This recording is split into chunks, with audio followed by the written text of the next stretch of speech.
Ponai ir ponios, prašome atsistoti, skambės Lietuvos Respublikos himnas. Ladies and gentlemen, please stand for the national anthem of the Republic of Lithuania.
Ačiū ir norėčiau, kad dabar tylos minutę pagerbtumėm visus tarnybos. Thank you, and now please remain standing for a minute of silence for all the officers that have passed on their duty.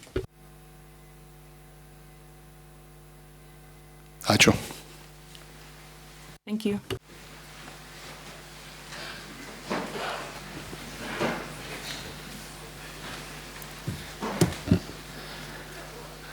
Gerbiami politikai, policijos veteranai, Honorable police officers, police cadets, everybody present here in the Parliament of the Republic of Lithuania and those viewing us online. Today we have gathered here to commemorate significant days today. Those that mark the adoption of the law on police and the establishment of the police academy. The first law on police was not merely a document, this was a sign of trust in the future at a time when there were no reliable rules, where people dared to start building the foundations of the state. The establishment of the police academy was a sign of the changes in our police system. It has become a place which trains our police officers and nurtures honor and dignity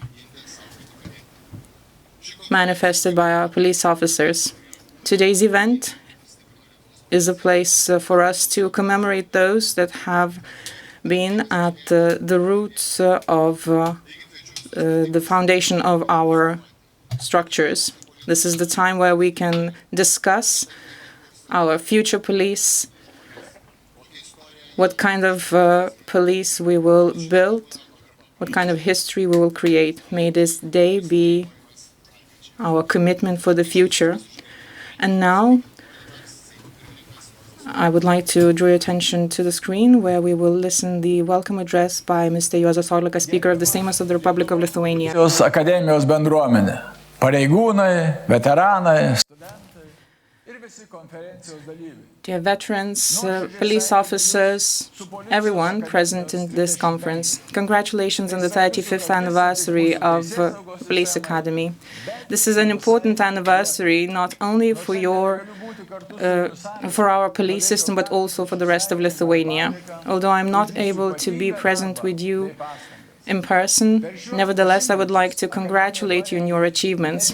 Over these 3 decades, the Police Academy has trained professional officers that ensure public order and defend Lithuanian citizens. Today's conference is a chance to assess the path that we have taken, to share our experiences, and to anticipate the challenges and opportunities.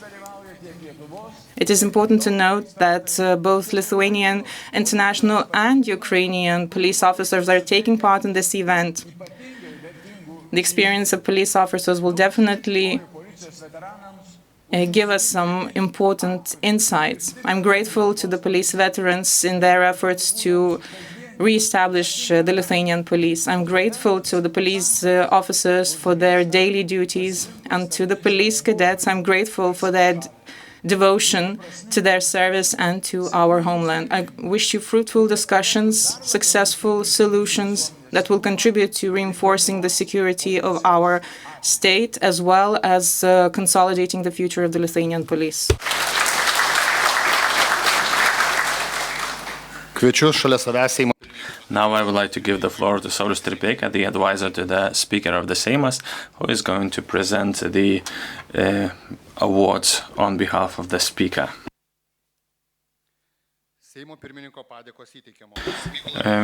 These awards go to the rector of the Lietuvos Respublikos University, Inga Žalėnienė.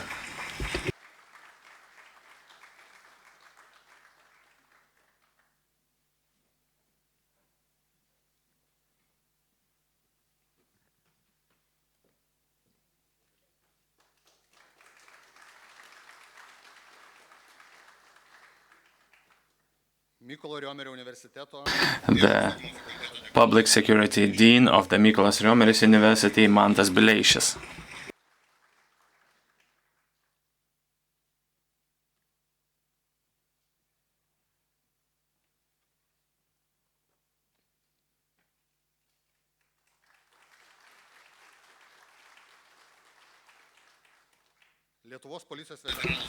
The member of the Lithuanian Police Veterans Association, Liutauras Vasiliauskas.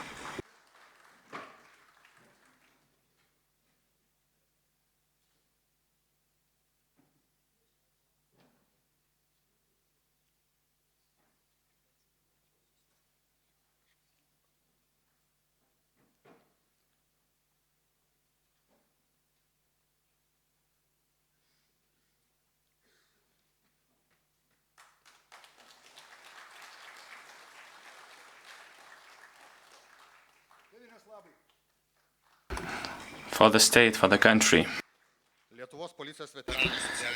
Another member of the Lithuanian Police Veterans Association, Anatolijus Kovalenka.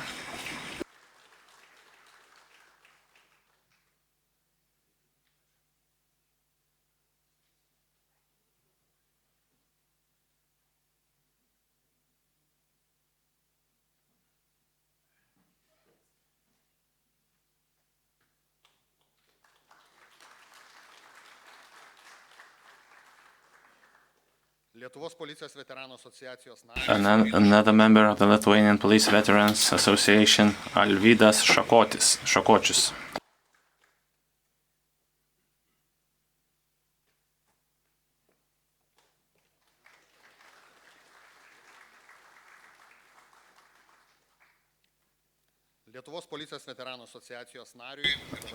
Member of the Lithuanian Police Veterans Association and current police officer Skirmantas Andriušis.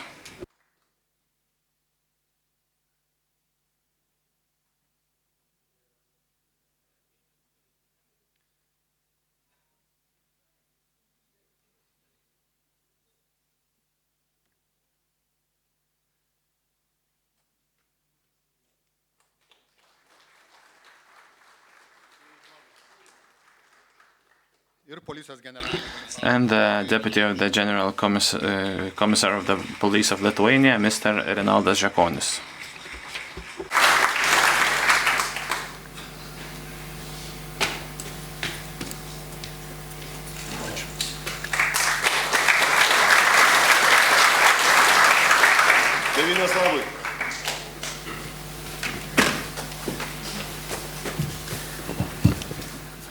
Sveikinimo žodį tarti kviečiu.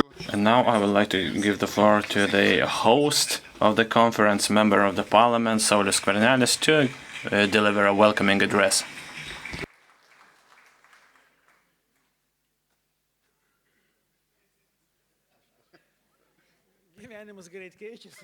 Life is changing very quickly, many things happen, but this idea came to fruition a while ago while I was holding a different position. So dear colleagues, politicians, but most important, commissioners general, ministers,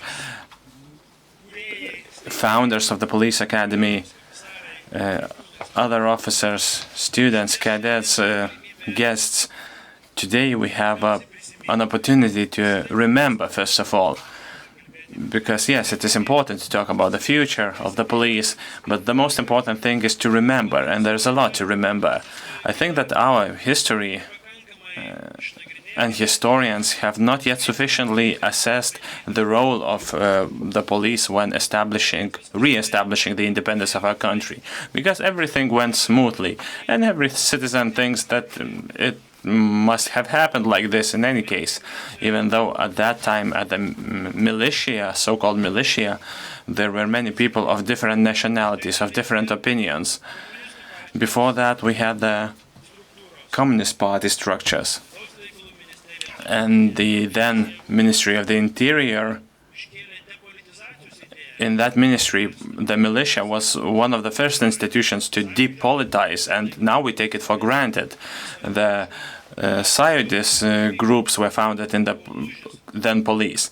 But during those historic times, there was a choice which side thousands of well-prepared armed men and women are going to take. This was the main thing, because our history could have taken a different path, and Moscow was showing this in different republics of the USSR, in different problematic areas in the world.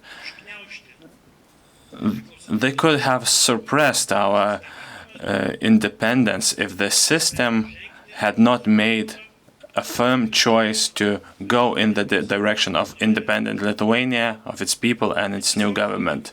Even during the January events, there are a lot of photos where we see people in this specific building. They were defending this building, and there were new structures that were being founded. But also in this house, there were some colleagues of ours who have changed their insignia to independent Lithuania as symbols.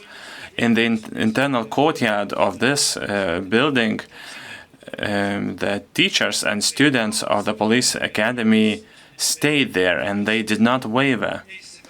They were not afraid, even though the people of this structure, of this system, knew perfectly well that if history had taken a different path, they would have been the first ones to be repressed. So that's why I see a lot of colleagues here. I had the great honor to be part of the system of the interior affairs, and even that of the police academy in 1994, 4 years after independence was reinstated. And I don't know many things that happened at that time, and only from your stories, from your faces, from your memories, which are not yet written, only from these things I learned so much. And this lack of awareness in our society as well is bad, because if you don't know your history, you have no future. So we have to talk about the input, the contribution of the police, of the Ministry of the Interior and the so-called militia to the reinstation of our state. Because if this was not the case, if the public order was not reinstated, well, there was another important work. There were still criminals. The criminals were adapting to the new reality. So at that time, you had to defend the independence and suppress the criminal world, which was quite tough at that time. So thank you for this. Thank you for not being afraid. Thank you for swearing an oath to Lithuania and putting firm foundation for the police we have now, for the system of the internal affairs we have now. And all of us have contributed to the system throughout its lifetime. And another important thing, besides what Ramūnas has mentioned in this law on the police, the establishment of the police academy was very important. It was the school that had to prepare or train officers of an independent state. I remember this. these different opinions, I don't want to say it was a confrontation because it's only natural. There are different opinions about the future of the police, about the future of the police academy. And I do understand people who have different views. I do understand people with vision who started from scratch, who learned from the best experiences. And I can only admit, and I don't want to, I don't wish any offense to nobody because I started from the police academy and only then I move on to a police station. The differences were very clear, but throughout the time they decreased. And it doesn't matter that everyone was trying to gain advantage for their own institution, but the police academy laid a firm foundation for our statehood, for our future, and eventually a lot of great officers, commissioners general, scientists, politicians started in this academy. So I'm grateful to these people who had a vision for more than 10 or 20 years ahead and took this step forward.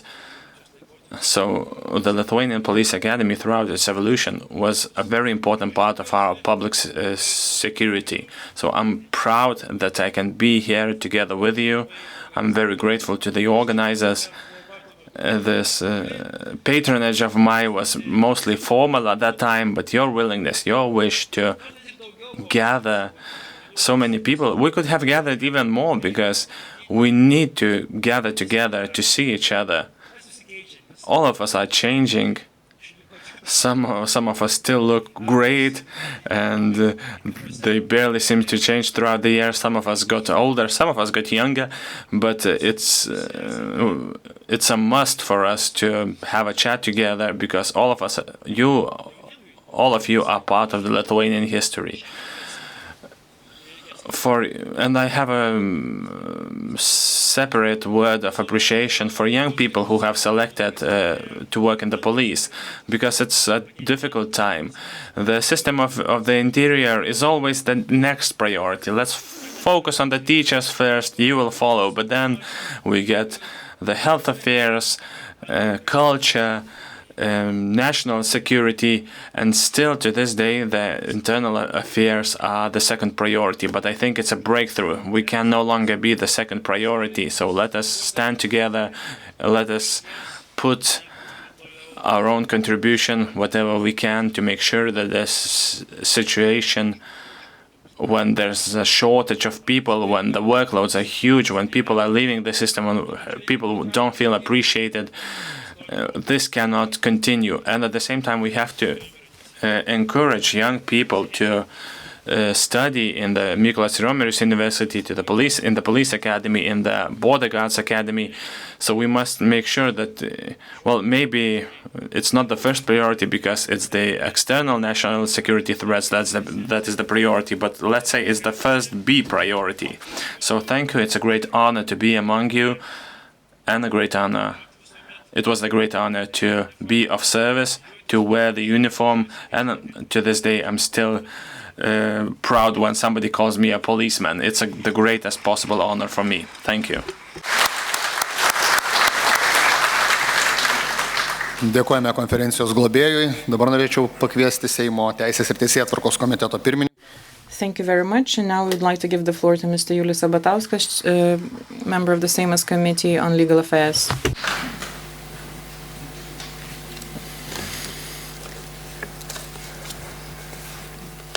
Gerbiami konferencijos dalyviai.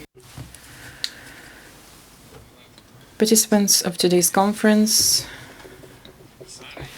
honorable community, police commissioner generals, officers, it is truly an honor for me to be present today with you.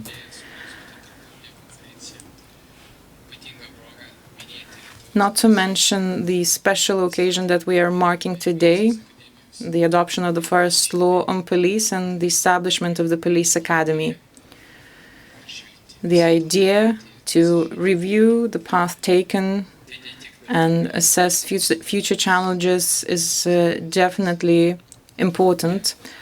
Today marks a very significant day in our history. It represents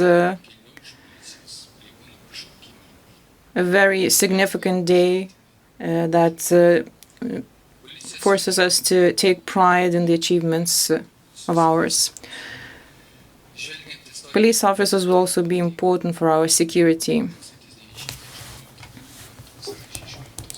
After the 16th of February 1918, Lithuania also had to establish its own security structures following the reestablishment of independence. That was the time when the first militia was established, which was later renamed as the police force. After that, we've established the first police department headed by Romualdas Dulskis. His position was established back in 1919. He was named the head of the Department of Civil Security. After that, we've adopted the first police law on police, which also established the day when we commemorate our police officers. Defend, protect. Defend and protect is the slogan of our police officers, which is as important as it was 35 years ago when we reestablished our police structures.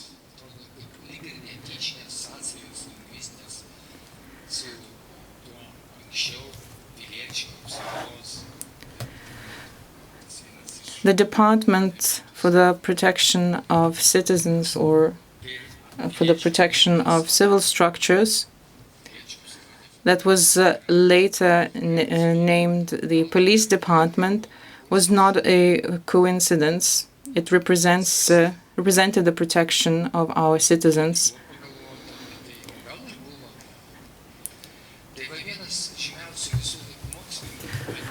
One of the best-renowned scientist, Albert Einstein, has once said that problems cannot be overcome with the same mindset as the one that is invoked when problems emerge. Reestablishing its structures for the police was definitely a huge feat. We had to build Lithuanian structures. This has been done in line with the existing statute of the Police Academy.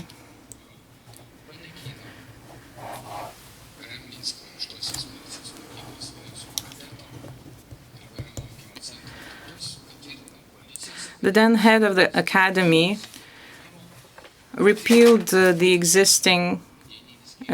previously existing Soviet regulation on police structures. They were replaced by the Lithuanian regulations, all of which gave birth to the Police Academy, the youngest structure in Lithuania that was meant to train Lithuanian police officers.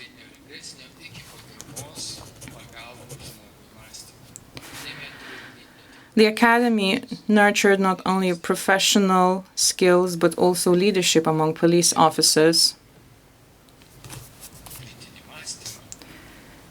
including critical thinking, which is nonetheless important for police officers, as well as the ability to respond to crises. In between 1990 to 1991, 62 lecturers were employed at the academy. 3 of them had a doctoral degree.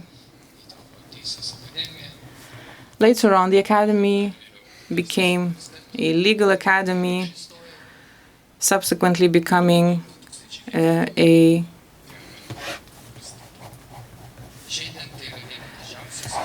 Legal Affairs Academy, and now we know it as Mykolas Romeris University, one of the largest universities in the region that focuses on security, psychology, technologies, legal affairs,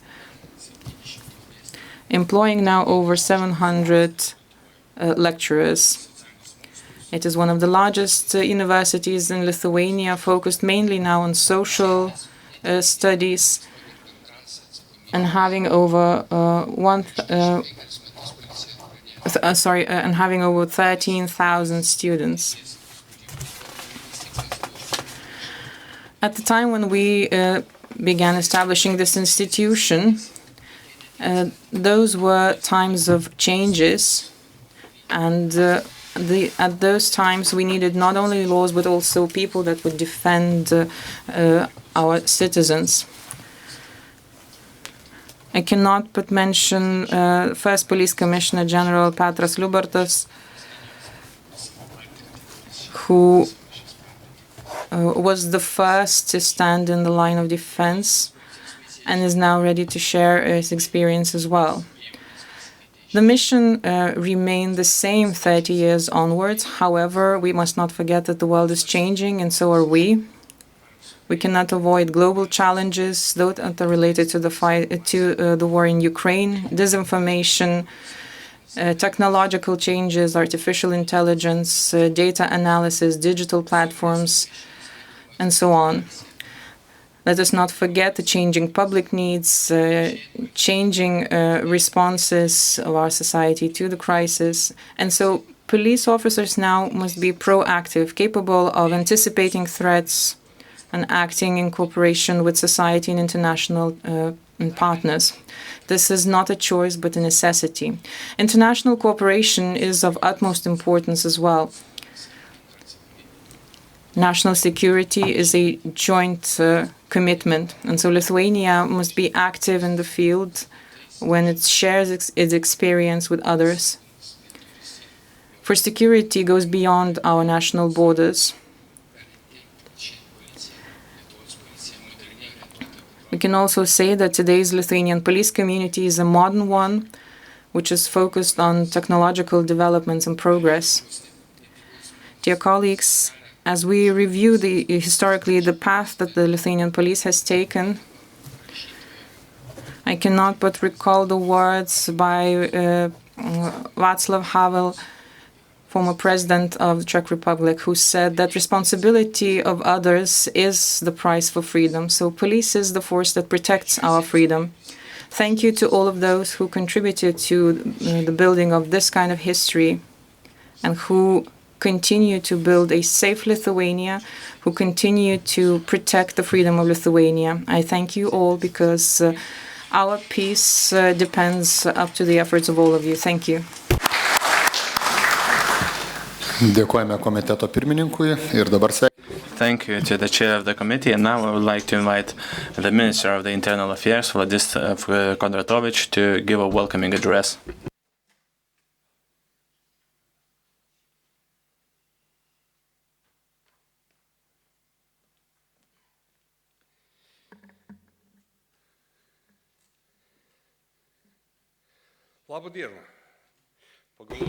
Good morning. I thought to myself that if I enrolled not into the technical university but into the police academy, I would be a veteran, one of yours. But there was no such option for me back at the time. But I think some of you also studied in the Vilnius Technical University. It was called VC back at the time. Now it's the Vilnius Tech, but it's the same university. So I'm glad for the police. Honestly, let me tell you, the police is the organization. If we talk about the criminal police, about the rapid reaction forces, it is the recommendation that gives people the sense of security. More than 90% of people in Lithuania feel that they are safe. They can go outside. They are not afraid of going outside. And it's not because that today's or yesterday's politicians did something well. No, it's because of the hard work throughout these nearly 4 decades. joint efforts by all of us, politicians, but also you as the police officers, all law enforcement officers, including other law enforcement agencies. They brought the result that we have today.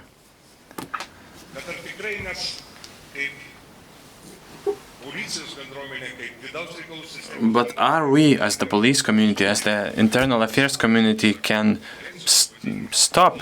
Because the world is constantly changing, as that name of the conference says. I'm not saying that, I'm not talking about new technologies, new methods that the criminals are using, and we, the police, always have to be one step ahead. We have to see ahead, meaning that we have to be trained, we have to have proper equipment, we have to have plenty of resources, we have to be willing and involved in the activities in order to change everything. Yes, the material goods, the material base is an important element for every occupation, for every staff member, whether we're talking about the teachers or doctors, but especially the police officers. Because as we know, our fertility is decreasing. Last year, only 18,000 babies were born in Lithuania. A year before, it was 20,000. But the needs are the same, and it means we need the same number of police officers, border guard officers, the public security agency officers. Okay, inside we can cover each other's needs, but again, the needs of our military are growing. We are talking about a national division. Up to now, the internal affairs system was not involved in the national defense strategy as one of its most important elements. Yes, we were mentioned somewhere, but today we have a new strategy where the police officers, other internal affairs officers are the element that, together with the armed forces, have to ensure the stability of the state. Even though we've been doing this throughout these 35 years, and we're going to keep on doing. I see young officers. I see professionals here in the room. I believe in them. Whatever happens, whatever people are saying, if somebody's saying that we are going to be attacked or whatever, I believe in you. Me, as the Minister of the Internal Affairs, it is important for me to work with you and trust you. Yes, maybe the politicians lacked trust sometimes, and it's only natural. They trust you today, tomorrow won't. The day after tomorrow, they will trust you again. This is part of the political cycle, natural cycle. So we don't need to focus on this too much. But you should know that today's politicians here in the room, working in the political groups in the parliament, they think about the police. And they're doing everything to make sure that we have all the possibilities. Yes, we are cornered. We have this strategic step that was taken 1 year ago, and the Minister of Internal Affairs was not involved there a year ago, but now I am involved. I am part of the strategy. We, as the system, are part of the strategy. And for this mentality to shift, we need some time, but this has to happen quickly. And thanks to you, thanks to your trade unions, thanks to others, thanks to your work, thanks to your results, we show what can be done. But you know, not always everything is well. The world is changing, the criminal world is changing. We must look whether we are doing everything we need to do. Maybe it's not the time and place to talk about this, but all of us have to answer this question to ourselves, to make sure that we don't get this impression that we are fighting for some well-being or welfare. What results have we achieved? Are these smuggling balloons flying overhead? Are they flying with no reason, or Lukashenko is sending them? As you have heard, we have left the Minsk school 35 years ago, so maybe they're offended. Okay, that's only a joke, but there are always these connections. We have to look internally whether we are resilient to some external pressures and internal pressures. And we are not going to forget these elements, because if we do, we will not be such a safe country. We will not have this trust from the population, from the public.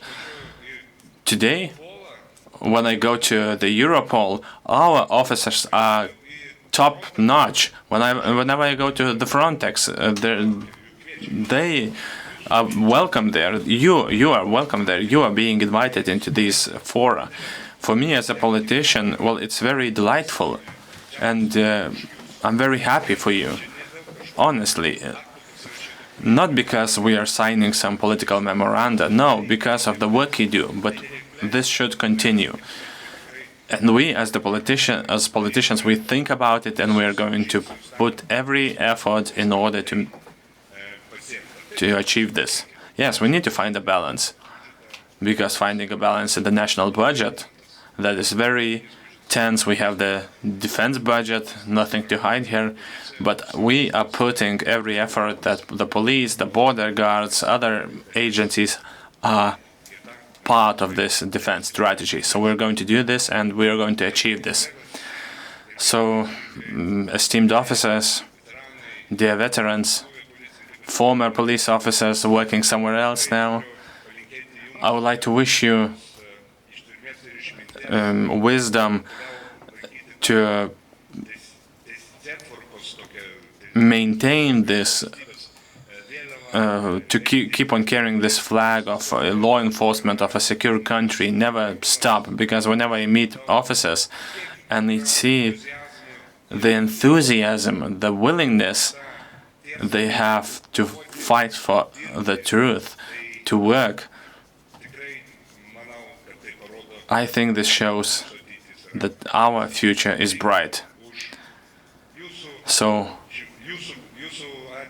for your future, it is the politicians that are thinking about your future, but you are thinking about the present. Thank you, and for the country.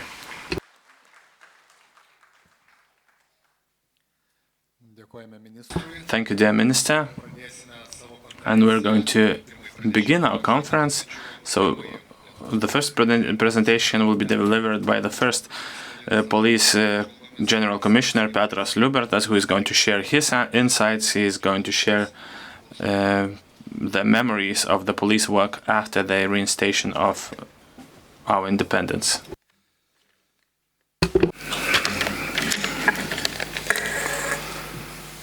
Hamletiškas būti ar nebūti. To be or not to be is how I should start. Different nations dealt with this question differently. Lithuania likewise. We have been involved in wars for centuries. We were fighting in arms. However, repression, deportations, and all of that have demonstrated that this leads to the annihilation of the nation. However, the nation did not give in. When we were being incorporated into the so-called state of brotherly nations, we kept on going.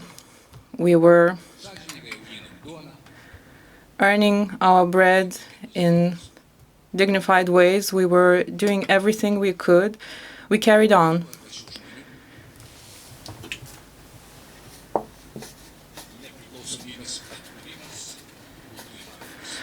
And the reestablishment of the independence of Lithuania could have hardly been possible without the efforts of all of these people who contributed to its reestablishment. Back then, the entire government was in the hands of communists. President Algirdas Mykolas Brazauskas, in his memoirs, wrote the following. In the 19th, the Lithuanian Communist Party was a supplement to our daily lives. As you may know,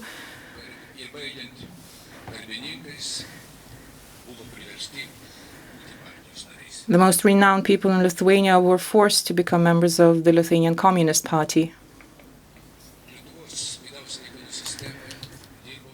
The system of internal affairs employed over 31,000 people.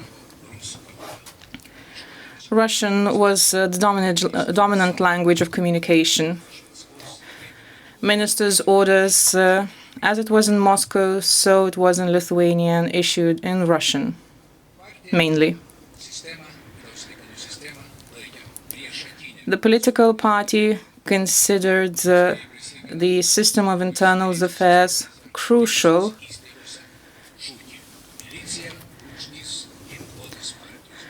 Militia, an armed group of the party, was the slogan back in the day. The militia was back then integrated into the internal affairs system of our country. And so it did not have its own autonomous structures.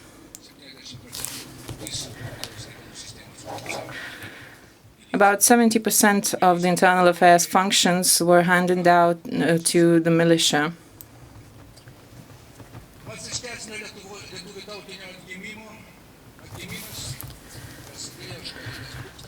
The period of revival started on the 23rd of August in 1987. It was a rally dedicated to condemn the signing of the Molotov-Ribbentrop Pact. It featured several dissidents and those who supported them. To everyone's surprise, neither the militia nor the security forces did not prevent the participants of the rally to pursue that effort. And we can still recall what usually happened during the basketball games of Žalgiris, and what the militia had to do in the event the audience would sing any national song. The government's response was also quite moderate following the rally of 1987. I can still recall that Moscow was being informed of merely few participants of the rally who were taken care of and who were condemned in the working environments. The explanation to this kind of reaction could be as follows.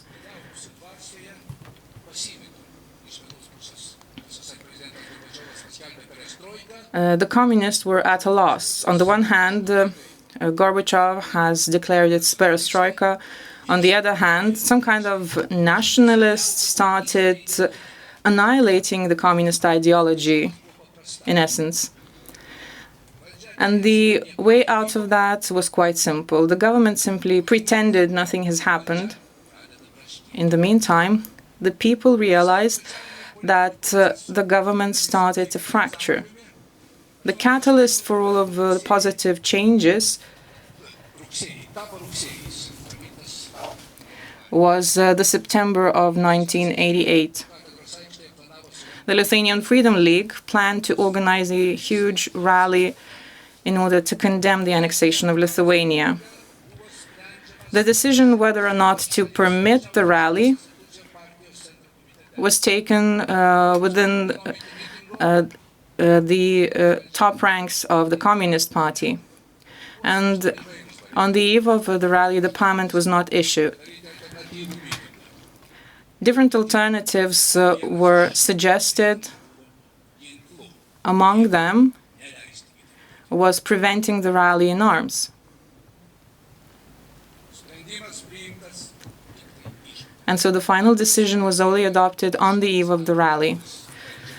The second man in power, second secretary of the Central Committee of the Communist Party, announced that tomorrow's rally would be illegal and that social justice must be restored. The next day,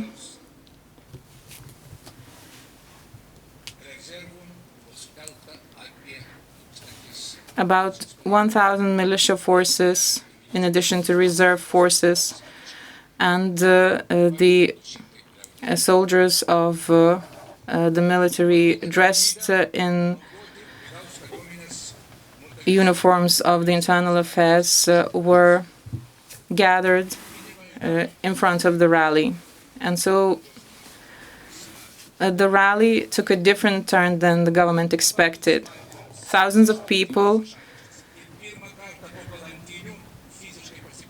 did not agree to be moved away from the premises.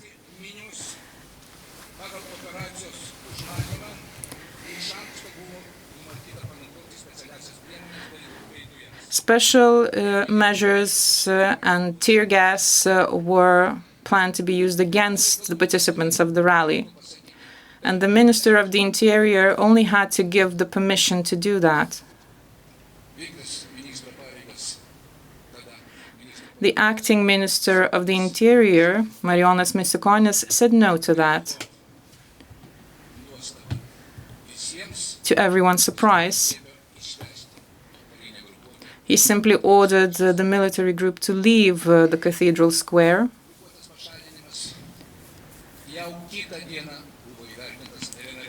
Which merited a different assessment the next day.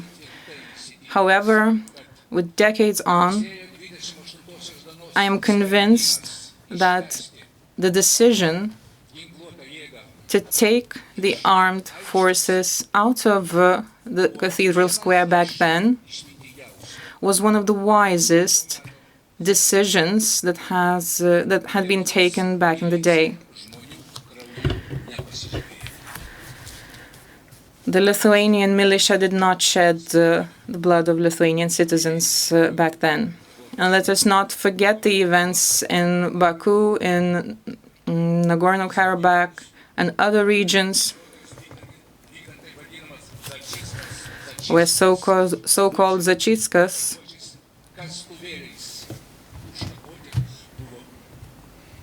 were being carried out by armed officers, injuring thousands of people. And there are still echoes of this kind of repression coming from Transnistria as well. The next day, the acting Minister of Internal Affairs had to resign.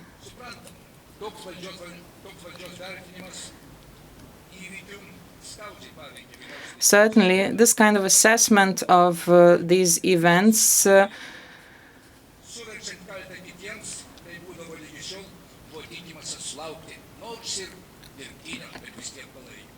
had negative effects on the entire system of internal affairs. However, partisan conformity was not effective, and so a commission in charge of assessing those events concluded that the actions by the top officials were not correct, and so the minister had to resign.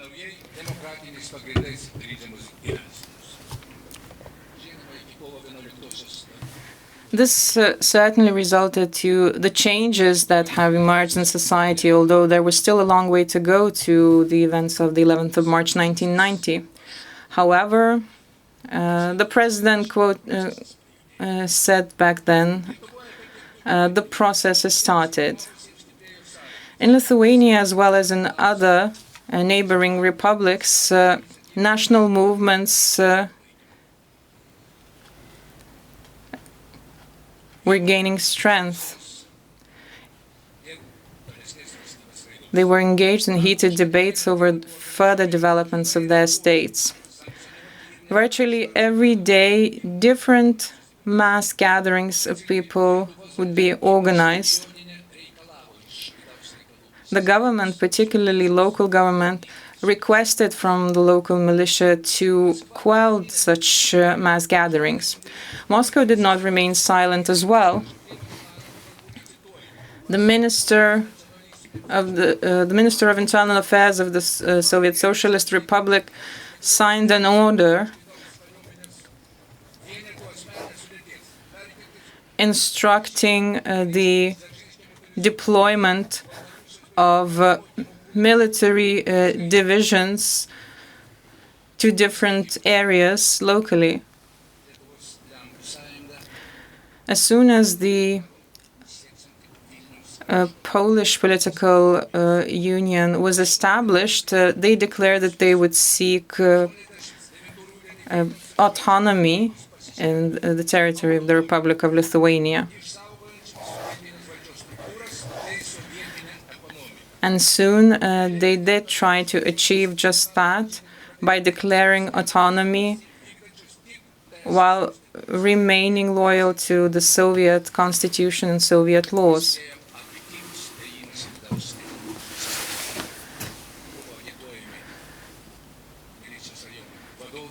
This was the start of the local militia structures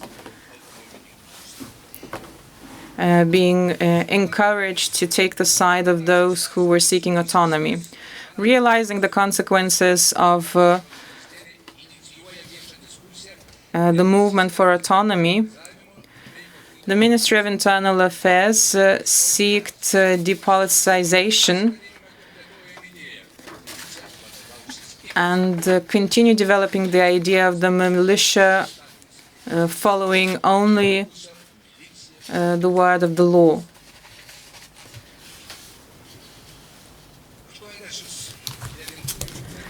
In autumn 1989, actual effort to depoliticize the internal affairs system were taken.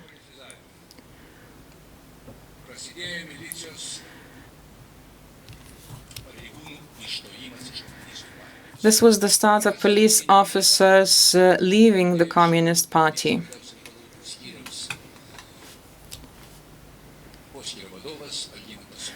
Algimantas Songaila, a deputy police commissioner from Šiauliai, was the first to do that.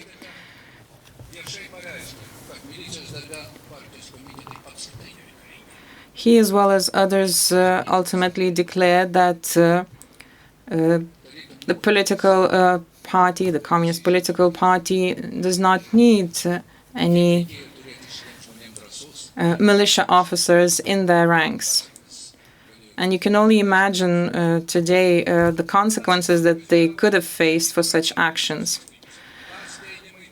Similar sentiments were prevalent in other regions of the country as well.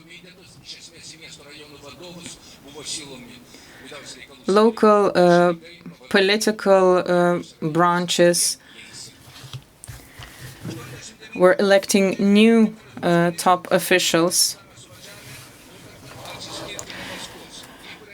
On the 19th of December 1989, a Lithuanian communist political party, separate from the Soviet Communist Party, was being established, led by Mykolas Brazauskas.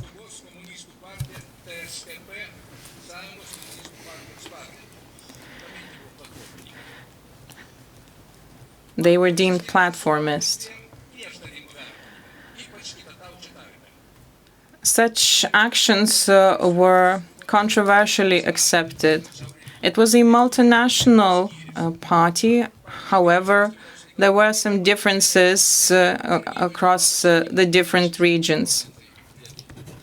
In some regions, there were only 25% of Lithuanians in the ranks of it, with the nationals of other nationalities being represented in other ranks. As for the central committee of the party, slightly over 50% of them were communists. Any discussions for any political party to join the ranks of Brazauskas party or the platformists would bear severe consequences. The position of the government was quite categorical in that dependence to any political party would cause distrust in society.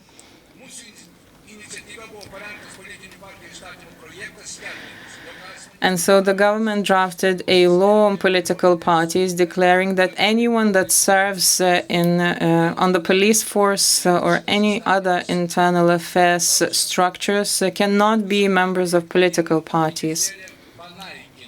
The Ministry of Internal Affairs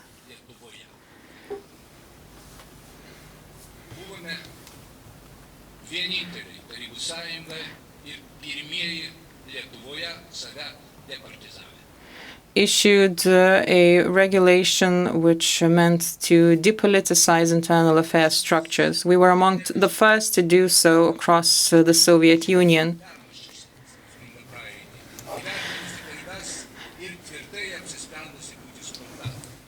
The 1990s began with a transformed structure of internal affairs.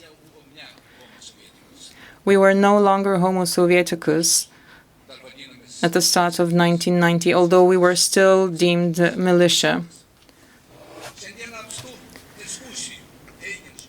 Today, there are many discussions claiming that back in 1970s, there were those who were aware that all those changes were leading inevitably to the reestablishment of the state of independence. But this has to be assessed critically as well.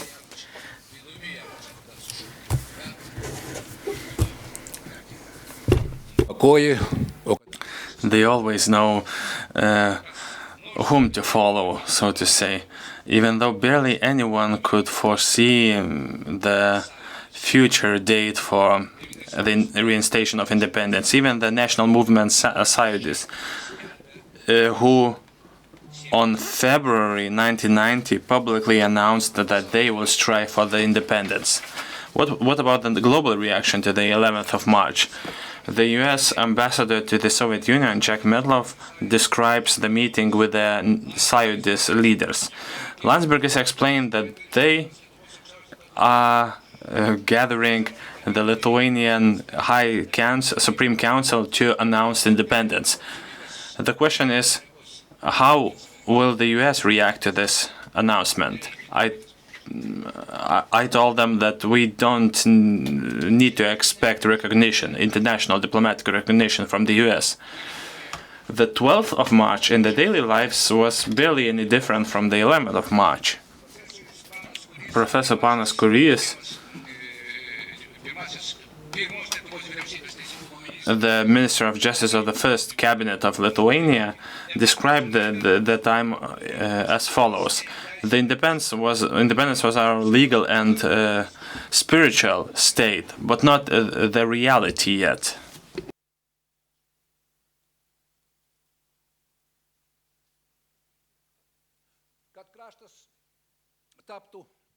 For the country to become independent, there are few prerequisites, several prerequisites.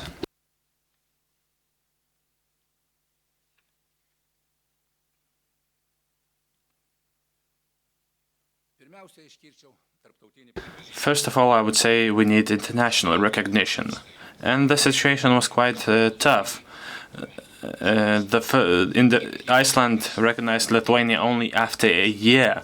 Others took a year and a half. The world focused on other issues at that time. And the control of the external borders was as important as the recognition.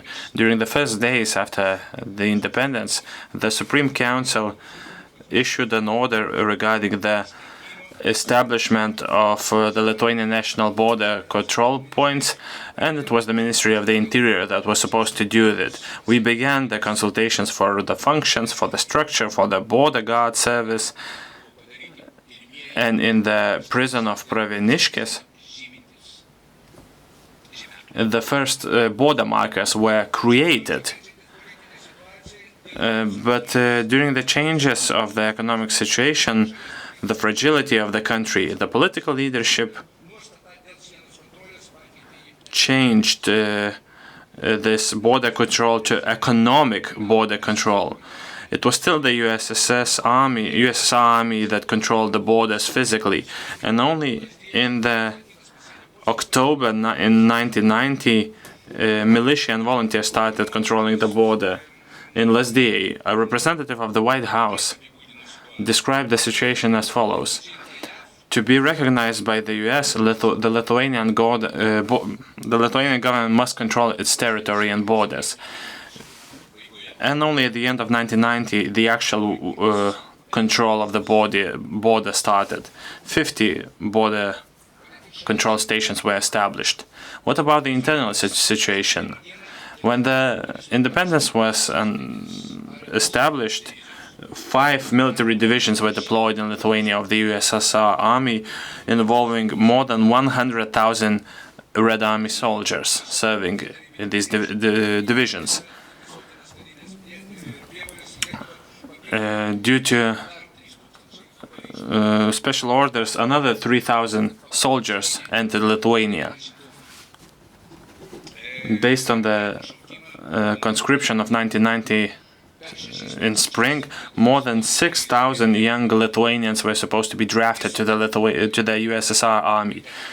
In total, more than 40,000 Lithuanians were serving in the army, and 1,500 had already left the service. They were hiding somewhere at their acquaintances or relatives. Next to every military commissariat, there were Soviet mobile groups that were traveling from district to district, visiting houses. They were looking for deserters. In March the 7th,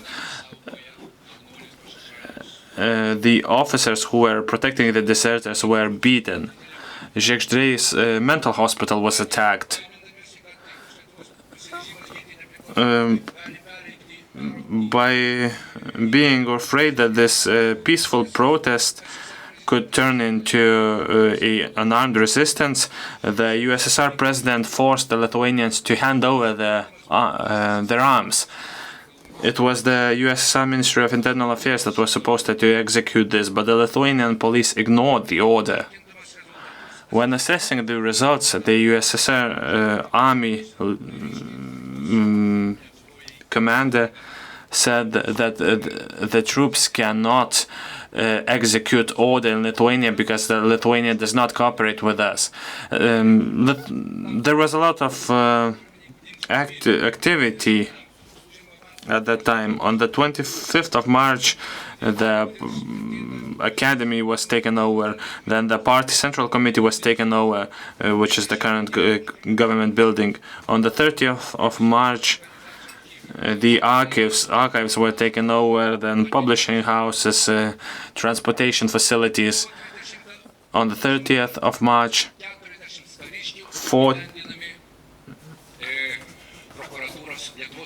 the General Prosecutor's office was taken over, and 40 troops were deployed in this agency. Instead of Artūras Paulauskas,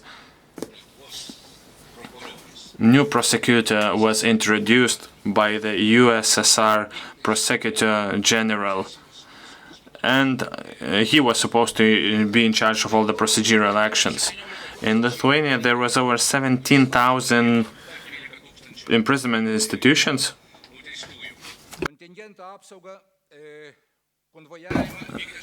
And the Soviet internal security units were in charge of transferring prisoners. So we could not take over the security of these facilities. In parallel, the so-called fifth column became more active.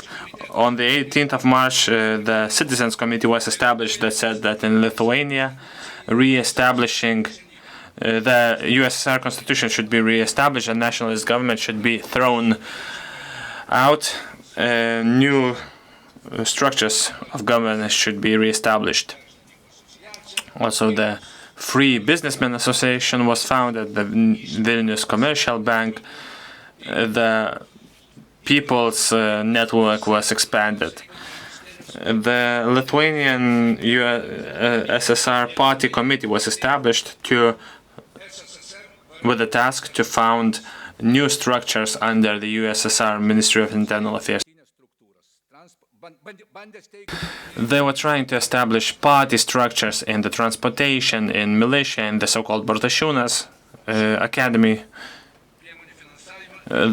These measures were funded by a special foundation for the Lithuanian militia. In the August, the 1st of August, they had more than 500,000 of rubles, a huge amount.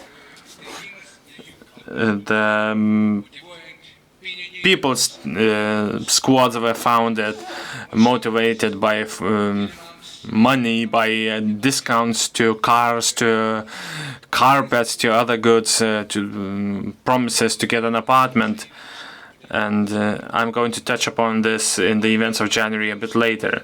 Seeing that the Lithuanian internal affairs system fully supports the national policy, the imperialist forces started creating alternative institutions. They proposed high positions for those who are studying in the Moscow training institutions and in general in the USSR training institutions, to local Russians, to careerists. The minister portfolio was offered to several police commanders who not only refused but said you should not bother.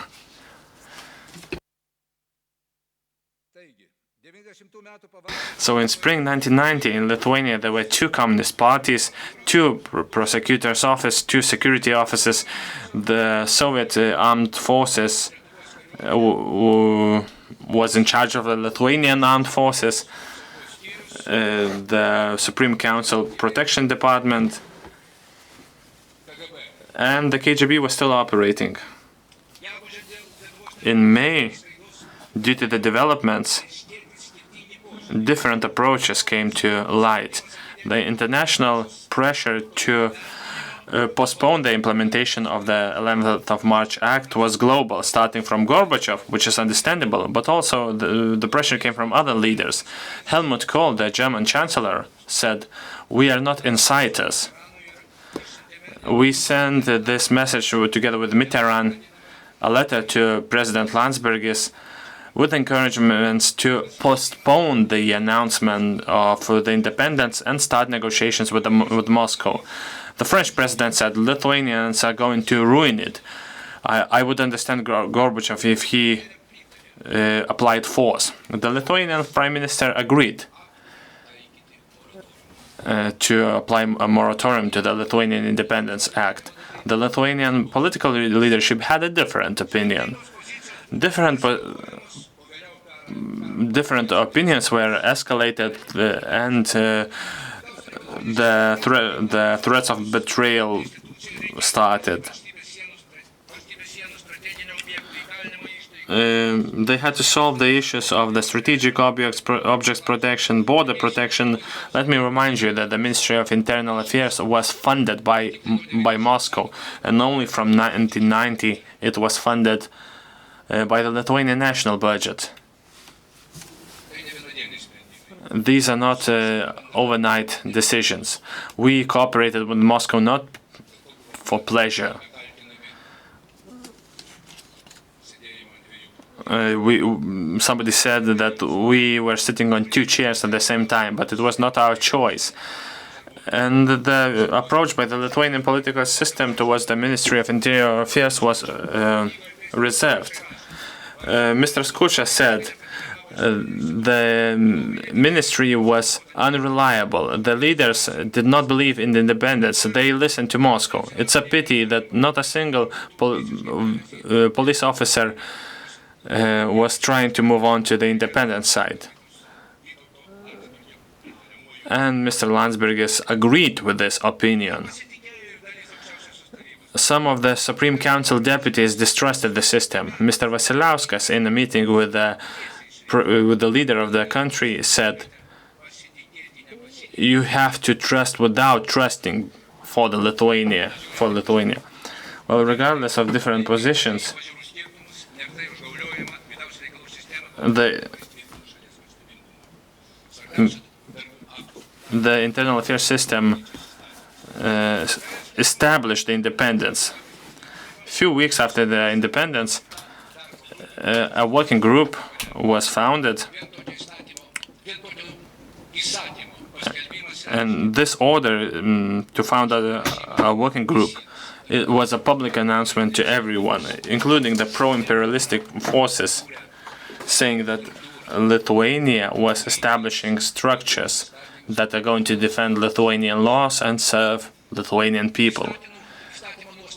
The provisions of the order were crucial to 7,500 militia officers. They, working in the independent Lithuania, had an oath given to another state. It was mandatory to describe the police's place in the state structure.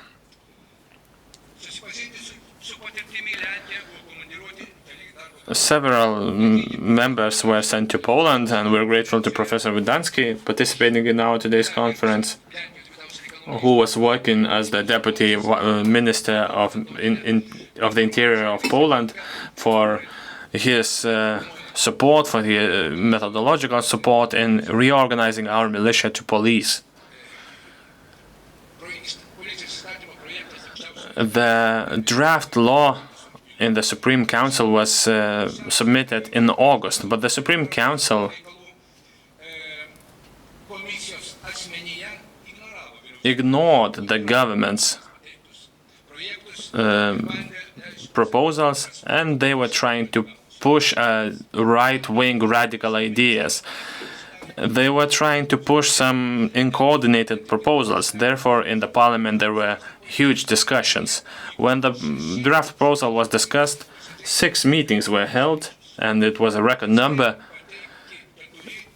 4, or in my estimations, 7 different versions of the bill were submitted. Seeing this chaos, Mr. Prapiestis, the chair of the commission, of the legal commission, proposed to stop this and start a qualified working group from legal and police institutions to quickly prepare a joint law. It was agreed. The Presidium of the Supreme Council established such a group and obligated it to submit within a week legal system, municipalities and other commissions to submit this prepared law. And I would like to draw your attention to the fact that the Legal System Commission was the first one, meaning that the draft bill will be created by lawyers. When presenting the draft bill to the deputies, Mr. Parskis noted the law awaited by the public and by militia was not prepared during a week. It had been prepared for a while. Vilnius internal ministry officers, other institutions contributed to this, and he was full of self-critique. He was not trying to compete for awards, but even his draft bill was not heard in the meetings. It was returned back for improvements. Considering the relevance of this issue, the Supreme Council spoke with the practitioners. Mr. Vaitiekūnas said, if the revolution requires to castrate one of the organs, meaning the internal affairs, and the deputies are striving for this, it is easy to solve this problem. So far, there are no major issues with 2 prosecutors' offices in the country. But if there were 2 ministries of internal affairs, when 2 armed structures clash, militia and police, that would be the problem.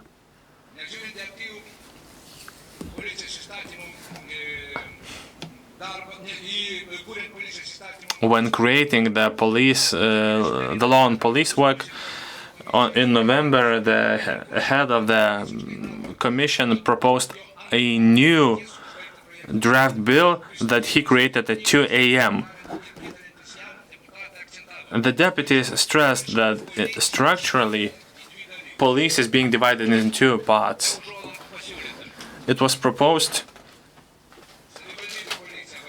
to call municipality police as police and the national one as the militia, to strictly limit their hierarchy. The police is under the Supreme Council and the militia is under the Ministry of Internal Affairs. During the vote, the deputies did not adopt any solution. They returned to the draft bill by Balskis from the Ministry of Internal Affairs. On 11th of December 1990, the Supreme Council, 78 votes against 8, adopted the law against 8 absentees. Finally, this law was adopted, and one may wonder why the deputies have changed their opinion so suddenly. Why they delayed this preparation of the law for so long? Why they no longer try to create a structure under the Supreme Council? And there are many whys in this story. It's difficult to answer these questions.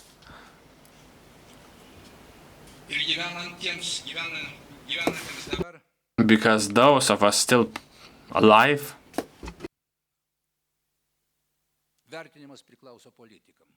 well, to put it simply, it's the politicians, not the historians, who should assess this. Later, in private conversations, the former deputies revealed a very pragmatic motive for these shifts.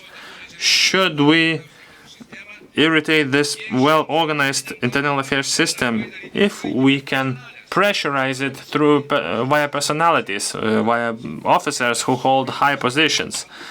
In this way, right-wing radicals started implementing their political ambitions. In the police stations, they implemented the so-called politically loyal teams or squads. Of course, you mentioned that the police academy establishment was of the main events of establishing the system and the statehood in general. On the contrary, from the law on police, the police academy has many founding fathers. In the autumn of 1990, the military became more active again. It was quiet during the summer because the US president had strict opinions on Gorbachev. US and USSR relationship depends on how the USSR will act in Lithuania. If they employed force or coercion, there will be consequences. This was the ultimatum by Bush. To the specific question, under what circumstances the USSR would employ force against Lithuania, Gorbachev said the force would be employed only if there were breakthroughs of violence that poses a threat to the lives of others. And as you know, for Gorbachev, it was important to sign US and USSR trade agreement. By knowing this, Lithuanian institutions selected their modus operandi very, very scrupulously. We were very precise in reacting to claims of the military. The armed forces vehicles were not inspected. As I have said, the state border status was changed. So they were trying to not give any pretext for potential violence. But life turned out differently. On the 4th of January 1990, the Lithuanian government adopted a decision to raise food prices. And in general, the price reform was not something new. The preparations took a while, but the announcement, the communication was delayed. The government announced it the day after the price rise, and it came as a surprise to many people. On the 8th of January in the morning, next to the Houses of Parliament, the Lithuanian Freedom League invited both their own people and people who were angry about this. And there were hundreds of Russian-speaking aggressive people throwing stones into windows. They created an image of an angry mob, and it turned out that these were the Soviet people. As many of you have seen in the filmed footage, the water cannons suppressed the mob, but several people managed to enter the house, but they didn't explain what they're protesting against. The 8th of January showed that there are still many gaps in our power structures. The newly founded special councils, the intelligence services, had weak powers, and the highest authority, the parliament, was very vulnerable in physical terms. In the morning of the 8th of January, the Prime Minister in Moscow met the President Gorbachev. In the evening, a group of special forces, USSR forces, came to Jonava. In Vilnius, a column of 100 armored vehicles, probably from Belarus, arrived. In Šiauliai, 30 military planes landed. On the 9th of January, Pskov special forces arrived to Vilnius. In the evening, USSR KGB elite assault forces Alpha arrived to Vilnius, and so on and so forth. So these events allowed Professor Landsbergis to announce that the decisions by the Lithuanian government were synchronized with USSR power structures. Mass arrival of troops to Lithuania, active incitements of people to come to the Supreme Council and prevent the government's actions meant one thing: Moscow is going to use force against Lithuania. Into the rally against Landsbergis, people were brought from all over Lithuania, including the proponents of the independence. More than 150,000 people have gathered. The main idea behind that was that those who were brought in, they had to physically oppose those who were brought to the rally. The plan was quashed by police and other structures of the internal affairs. Any riots were prevented. However, the Soviet machine was already launched. On the very same day, the National Security Department was taken over. The Lithuanian Railways announced a strike. The airport also suspended its activities. 37 MON troops took over the police academy premises in Valakampi area. On the 31st of January, on the 12th of January, tanks were deployed to take over the TV tower. At 2 a.m. that night, the TV tower was being stormed. After taking over the TV tower, the Communist Party announced that the government authorities were now in the hands of the Soviets.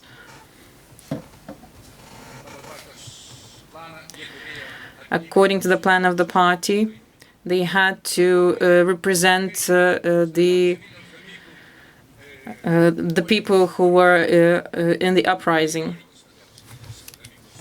19 of the largest factories in Lithuania drafted a petition that was to be submitted to the top leadership of the Supreme Council as well as the Lithuanian authorities. A group of 100 people tried to get into the premises of the parliament. However, thanks to the police officers and the people present there, they were taken away from the square in front of the parliament to avoid any riots. Similar events took place at the government building. No petitions were handed to the top officials. Due to the mass scale of the people in front of the TV tower or the parliament, the storm lasted for quite some time, more than expected. Hundreds of thousands of people have gathered in front of this building of the Supreme Council, and they were growing in numbers constantly. And so the soldiers did not dare to attack the people standing in front of the buildings, because this would have claimed too many victims. The world response to the massacres in an attempt to take out the Lithuanian government was met with dissatisfaction worldwide. The U.S. president threatened Gorbachev to introduce sanctions against the USSR. Those of you who don't know, Burokevičius, who was the leader of platformists in Lithuania, went to Moscow for a meeting, but Gorbachev disagreed to meet him. Burokevičius said that he managed to trick the president by telling him that everybody in Lithuania is waiting with open arms for the Soviets in Lithuania. The National Rescue Committee terminated its activities later that March. However, there was still a long way to go until the reestablishment of Lithuania. OMON kept burning security border points in Lithuania. Police officers were being arrested, including Director Butkevičius, director of the National Security Department.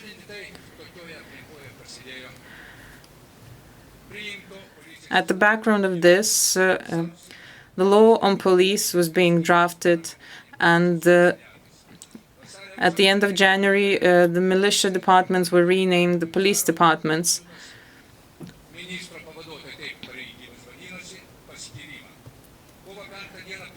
On the 5th of March, the first police commissioners have taken their oath of office. Dear colleagues, it is often disappointing to hear a primitive assessment of the near past. The narratives that are being formulated have little to do with the actual reality.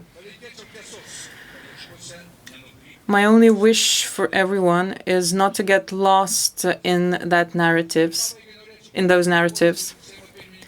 Before I conclude, I would like to express my gratitude to Mr. Saulius Skvernelis, to the Speaker of the Seimas, Mr. Olekas, for both of their support and assistance and approval, for their understanding as well in organizing this event. Thank you to you all, and I wish you all good health. Thank you.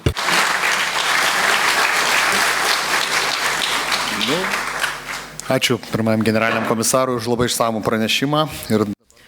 Thank you, Mr. Commissioner General. And since we now also have a chance to listen to our foreign guests, we would now like to give the floor to Professor Jan Vidacki from the University of Krakow.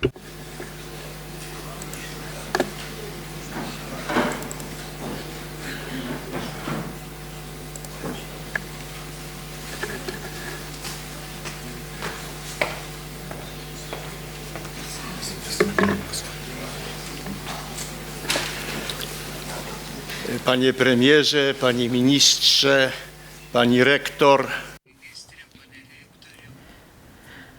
Former Prime Minister, Madam Rector, distinguished guests, participants of this conference.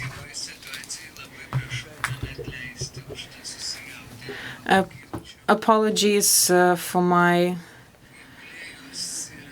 excitement, but this anniversary is closely related to the university and to the police academy, two structures dear to my heart, as well as to the whole of Lithuania.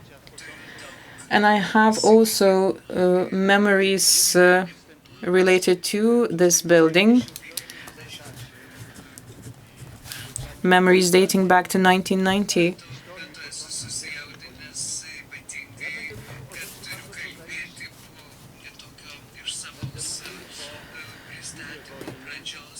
I also happened to take the floor following such an emotional speech by Mr. Lubertas. And I will be speaking about quite emotional things as well, which is the effect of war on criminality. Certainly, each war generates criminality to a certain degree. And so today we could think about the currently ongoing war and whether or not criminality will increase once the war ends. And from history, we know we can be aware of that and be ready for that. In Poland, we tend to hear that immigrants should be feared, that immigrants are the ones that generate the increase in criminality, which is not actually so. Let me demonstrate to you the situation as it is. Let me show you how criminality in Poland looks like starting from 2003. Now, why 2003? That's when we record a decrease in criminality. As of 2003, the numbers of crime have went down. And there were still some events that were very important in this respect. Let us not forget the annexation of Crimea in 2014, which marked the beginning of military events in Ukraine. Let us not forget the crisis in the border areas with Belarus, all of which eventually led to the full-scale war in Ukraine. None of these events, however, had any influence on the increase in criminality in Poland.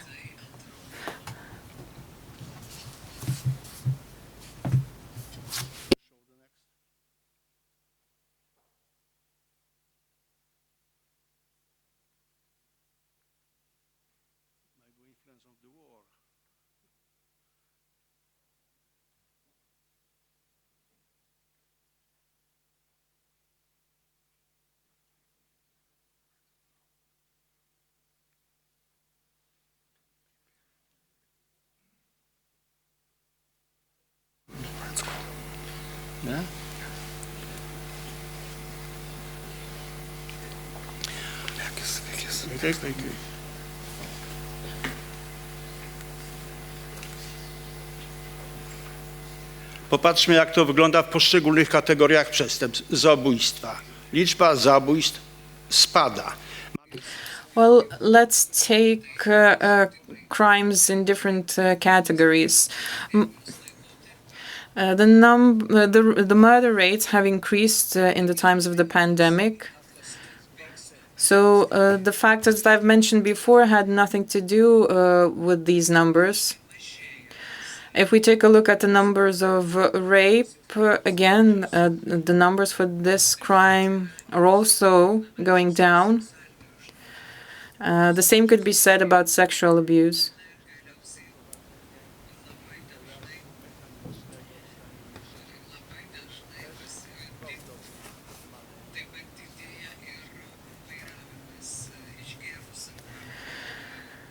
The cases of driving under the influence have also been on the rise in that period. So we can see no correlation with the factors that I've mentioned before. So first we start with the annexation of Crimea, followed by the pandemic, the crisis, border crisis with Belarus, leading up to the full-scale war in Ukraine. None of these events had any effect on criminality.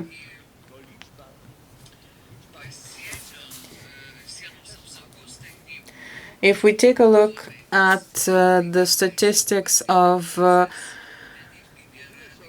border guard services, the statistics there also do not show any correlation with those events. We can only see in those numbers an increase in pre-trial investigations by the border control services. We can see growing tendencies when it comes to smuggling cases on the border. However, if we take the entire event starting from 2014,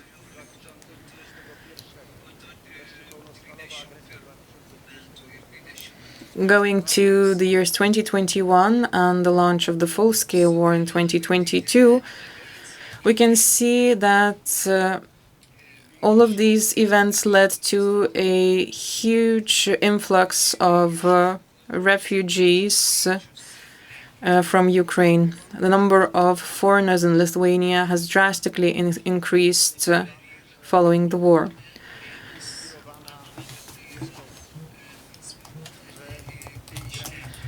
There's a dominant opinion, which we believe was, which did not came from within our country, that immigrants pose a threat to national security. Well, let's take a look at criminal records of immigrants. According to official statistics, in Poland, we have from 2.5 to 2.8 million foreigners, accounting for 6.6 to 7.5% of the total of our population.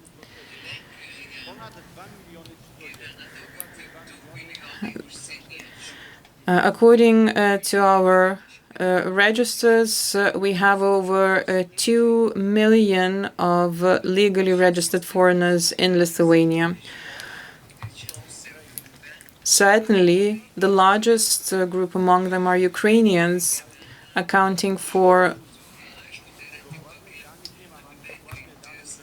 and certainly this is rough statistics, accounting for over 1.5 million Ukrainians.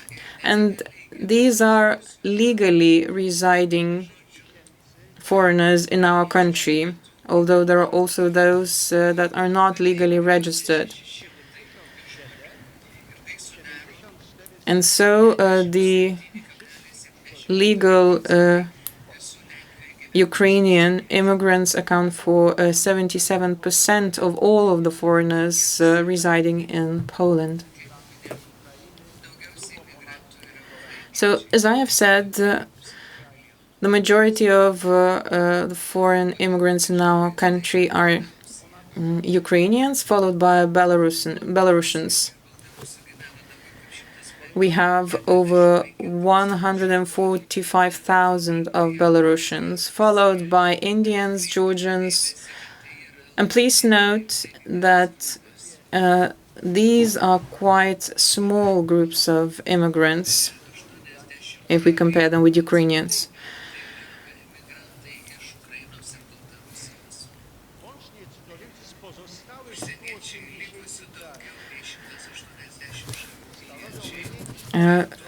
Those immigrants, besides Ukrainians, they come from 180 countries from around the world.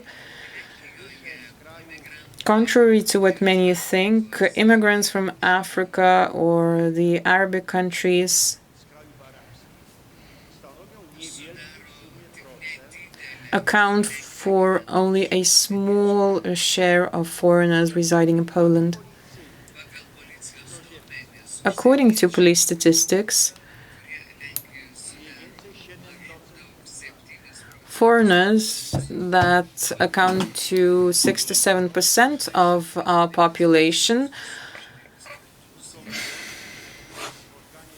are responsible for no more than 5% of the crimes recorded in our country. So our local nationals pose a greater threat if we compare them with the immigrants.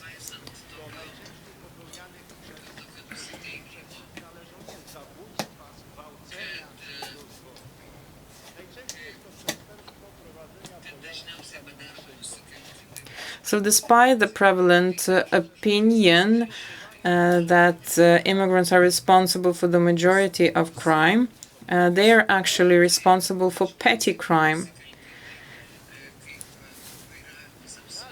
And this is drunk under the influence, driving under the influence, failure to comply with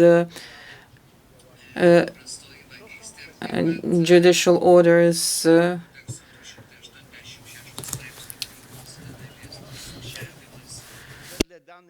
shoplifting, in general violation of Article 280 of the Criminal Code. According to the statistics of the Ministry of the Interior, within the first quarter of this year,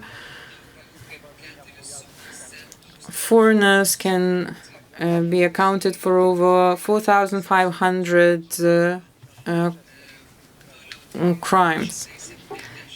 Mainly those crimes were driving under the influence, involvement in fighting, but these are not severe crimes like murder or rape.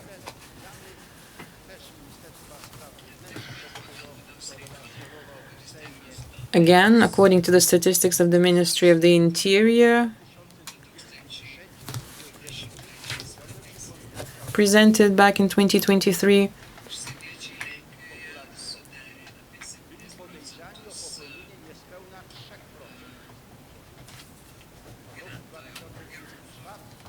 foreigners account for 7% of the population, and they could be accounted for only 3% of the crimes in our country. When it comes to road accidents, over 1,000 of road accident cases are the ones that involved foreigners.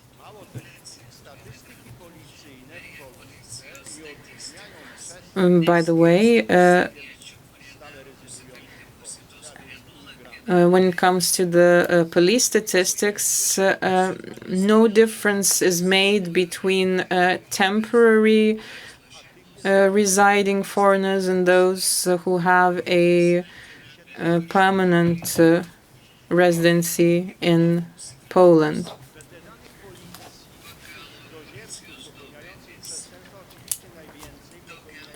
Police statistics also shows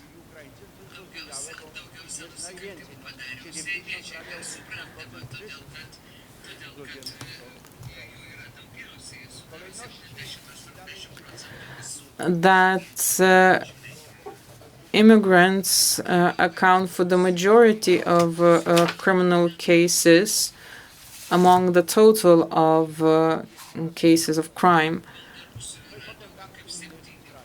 But let us not forget the huge number of foreigners residing in our country.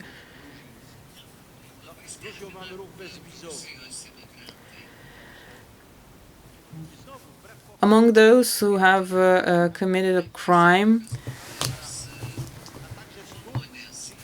Romanians and Georgians are in the lead.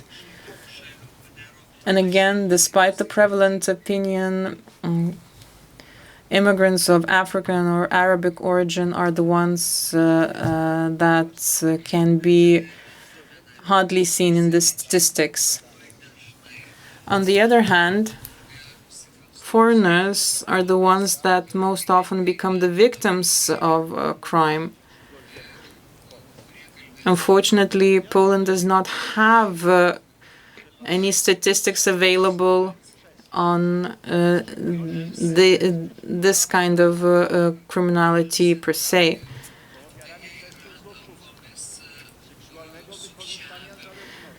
Immigrants usually become victims of fraud, prostitution, pimping, and other crimes.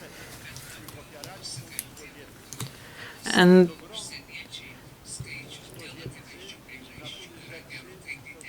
certainly, if we had to look into official statistics, the number of victims of foreigners is much higher than the number of crimes that they are involved in. And let us not forget that foreigners tend to fail to report on such crime. And the crime that they become victims to is conducted by both the immigrants and the locals. So if we were to conclude, as of 2023 and up to 2025, we could say that the number of foreigners has drastically increased in Poland. Większą grupę stanowią przybysze z Ukrainy i Białorusi. Wiemy też, że przybysze We know that the majority of them are from Ukraine and Belarus. Those arriving from Africa or the Arab countries comprise only a minority of total foreigners, and they commit relatively few crimes. z tym, co się dzieje we Francji, w Niemczech czy w krajach skandynawskich. And in this regard, Poland is very different from many other Western European nations, and that is easy to explain. Why is this so? Why are these? Where do these huge discrepancies come from? First of all, compared to Germany, France, or the Scandinavian countries,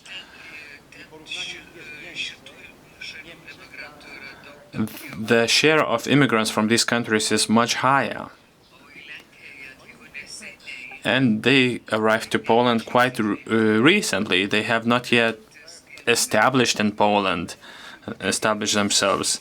Those who are living in Germany, in France, in Scandinavia, they're not the first generation immigrants. We only see the first generation immigrants. And most of them are under different procedures by the Foreigners Affairs Council. And in order to receive a residence permit, they have to comply with this. So for this reason alone, they avoid any confrontation that may result in their deportation. So even though the number of the foreigners has increased in Poland, the criminality rates have not changed. These crises had no major impact on the number of crimes. The most important thing is not to commit the same errors than the Western Europe did, not to confine the immigrants in internal ghettos, because this creates criminality. Czy można zasadniczo obawiać, że sytuacja ulegnie zmianie po zakończeniu wojny? No popatrzmy przede wszystkim na tą. And should we be afraid of changes after the war in Ukraine ends? Let us look at the number of Ukrainians in Poland. We know this from history, from forensics, that once a war is over, and we wish Ukrainians very much for this war to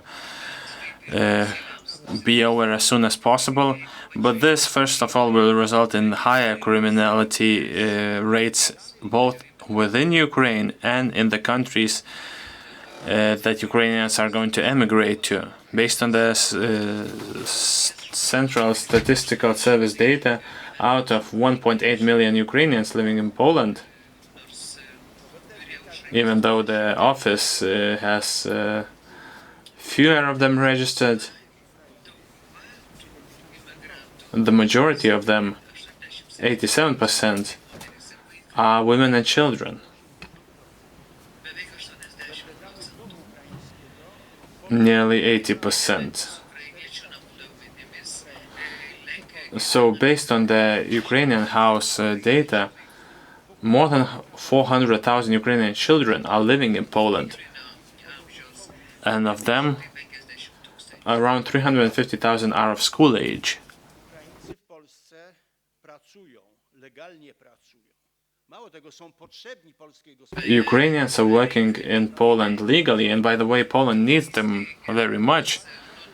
Since 2022, they established more than 100,000 companies in Poland, of which 77% are operating. Most of them are sole proprietorships, but some of them are employing other employees, including the Poles.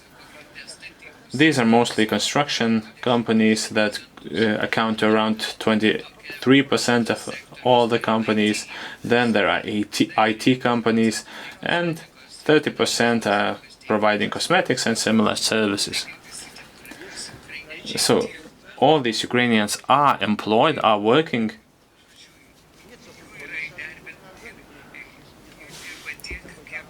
Natomiast generalnie prawie jest taka sama. So the percentage of the working population is the same as that of the Polish working population.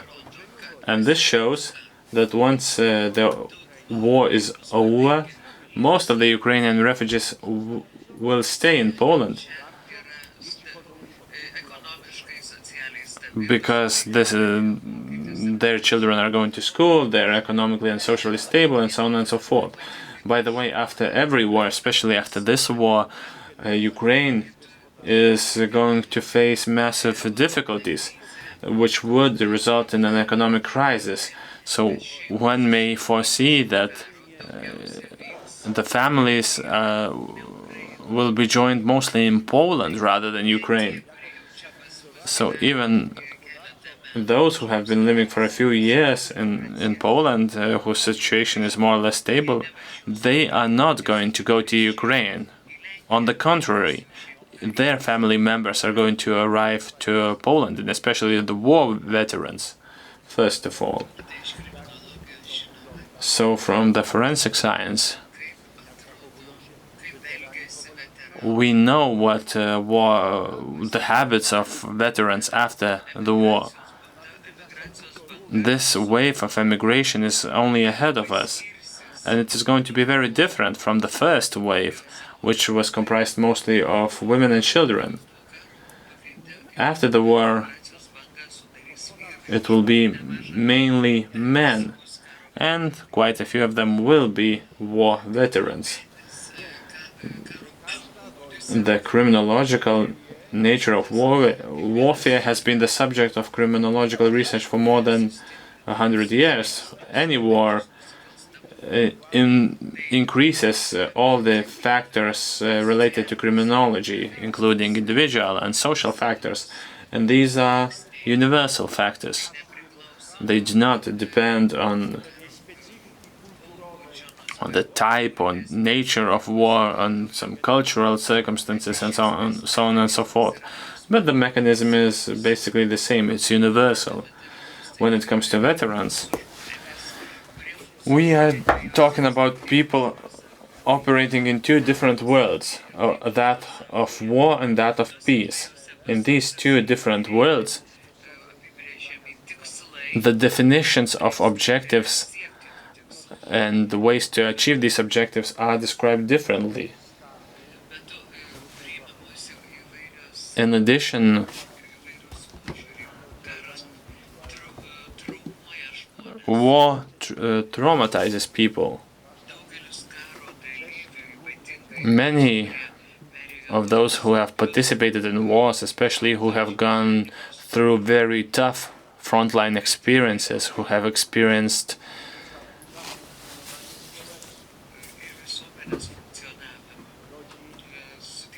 the disruptions in social fabric and the individual disruptions, this makes people feel as victims. Also, they feel the effects of PTSD.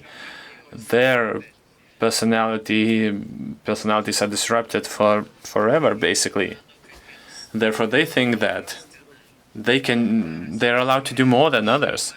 War separates families, weakens links, and weakens the public control. And also it could be added that after every war,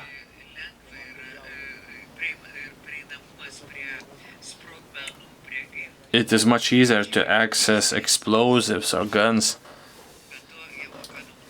And by the way, they are trained to use guns and weapons. Therefore, veterans returning after the war usually result in an increase on criminality. So there are many reasons to be anxious. We hope that the war in Ukraine ends as soon as possible, but we should bear in mind that in Ukraine, first of all, the criminality rates are going to increase, but also in neighboring countries, especially countries with large shares of immigrants from Ukraine.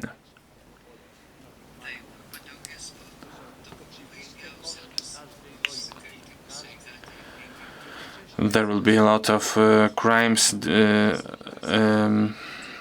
detrimental to health and life. Also, this will result in higher alcohol consumption. So we are not really talking about this, but the Americans have been researching this since the First World War.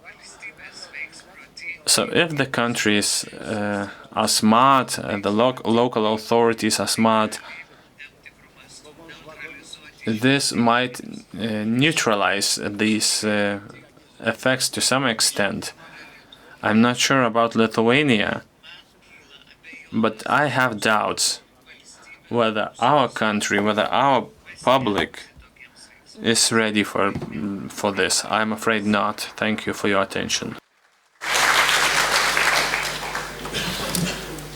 Dėkojame profesoriui ir dabar norėčiau pakviesti policijos generalą. I'm grateful to the professor, and now I would like to give the floor to Arūnas Paulauskas, the Police General Commissioner.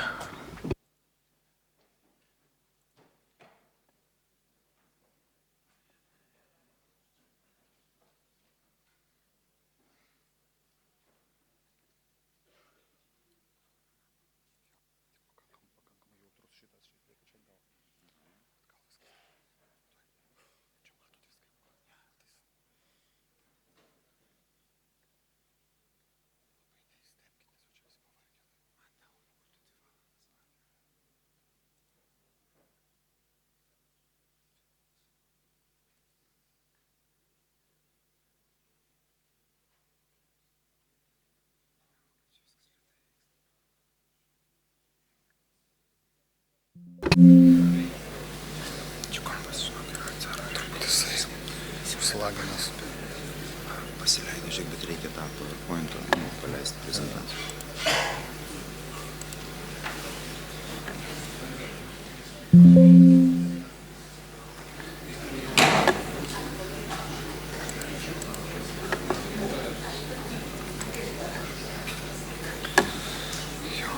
Šitas nebuvo.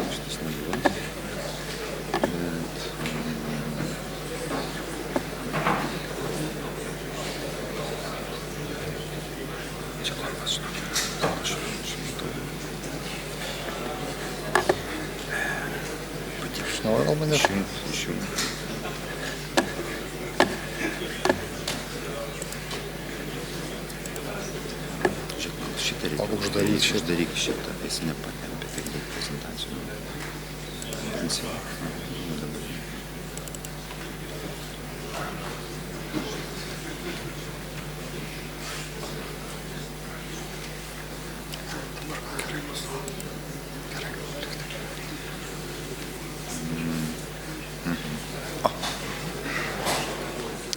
Tai laba diena, brangus.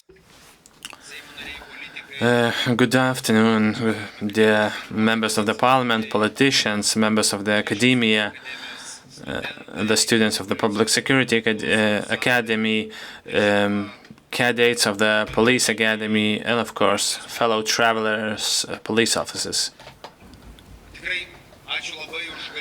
I'm very grateful for this opportunity to be here today and to have this opportunity to talk about the police of Lithuania. Not only about its past, but also its present affairs, and about its future, the way we see it. But first of all, I would like to address the veterans of the police, the people who in the 90s made the decision to give an oath to the Republic of Lithuania, regardless of the fact that it was very dangerous, that they could have been repressed, but still you are the people who made this decision. And only thanks to you, today our police is the way it is.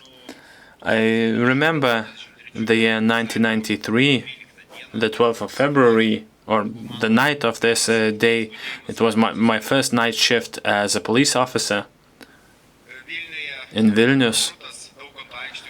The route was from Daukanto Square to University Street. I had to defend the French embassy, and most of our veterans had the commissioner insignia at that time. I was at the time only an intern policeman, so I'm very proud that I chose this pathway of life and can be here with you today. And we have talked about the history of police a lot so far, so I'm not going to dig deeper into this. There are many great moments, and you have seen most of these pictures in the previous presentations already. The consecration of the flag of the police, the first students, first cadets of the Lithuanian Police Academy, have some very moving moments. Also, we should remember the conditions under which we started our service, and it was not something to be ashamed of. This was the reality that the police inherited from the Soviet militia. The servicing was very, very poor. We didn't have basic things. All of us remember the conditions under which we were working. And today we can be proud that this is history and this is not our reality anymore. Next to this, despite all the difficulties in terms of supplies, in terms of other things like social guarantees, the police officers at that time carried out many great deeds by protecting others and by lack of protection of themselves. Since murders and explosions happened on a daily basis in the 90s, and there was this plan called Spiderweb, I had to patrol the Nemenčinė street on multiple occasions, stop the cars which potentially had armed criminals, and I only had a Makarov pistol with no Kevlar vest, with nothing. That was the reality. But today we are very glad that 7,200 Lithuanian police officers, I believe motivated police officers, are able to handle some of the toughest crises of the state, including the pandemic, the illegal migration, and without the police, the so-called smuggling balloon crisis wouldn't be solved. All these things are related to illegal smuggling. So police can be glad about the fact that we, in many cases, are among the leaders in the context of all the law enforcement agencies. And this is testified by several facts. Every year, our police officers react to 800,000 notifications of different kind. Okay, most of them are not very dangerous, but to going every single one of these 800,000, the police officers don't know what's ahead of them, what's behind the doors. The recent events, when there was a simple visit by a bailiff to somebody who had to be moved out of their premises, and the police officer was shot at. Only the Kevlar vest saved their lives, and there are quite a few of such cases. Every year we solve around 28,000 criminal activities. Well, this is an enormous number, and it shows the professionality, the competences of our criminal police investigators, their experience in this field. I'm not sure if it's a lot or not, but we estimated that our officers spend around 11 million hours on duty while serving Lithuania and its people. How did the changes in criminality look like throughout 35 years? We have gathered data from 1990, and from the academic approach it's not a very precise data, because the criminal code went through shifts. Some activities were criminalized, others decriminalized, but the peak was around the year 2005, where more than 80,000 criminal activities would be recorded every year. The situation was very good in the year 2021, when the criminal activities number decreased twice to 40,000. But the last part of this graph is worrying. For 4 years in a row, the number of criminal activities have been growing, not drastically, but quite consistently. Every year, more and more criminal activities are registered, and this should be a wake-up call for us that in certain fields we must enhance our capacities. So how does the police of Lithuania look like now? We have in total 9,300 staff members, and the latest data from this morning. Among them, there are nearly 7,300 police officers and more than 200 civilians who help us carry out our daily duties. And when I talk about the civilians, I'm not trying to underestimate their significance in our organization. This is the support, the supply, and not only. For a number of years we have been looking for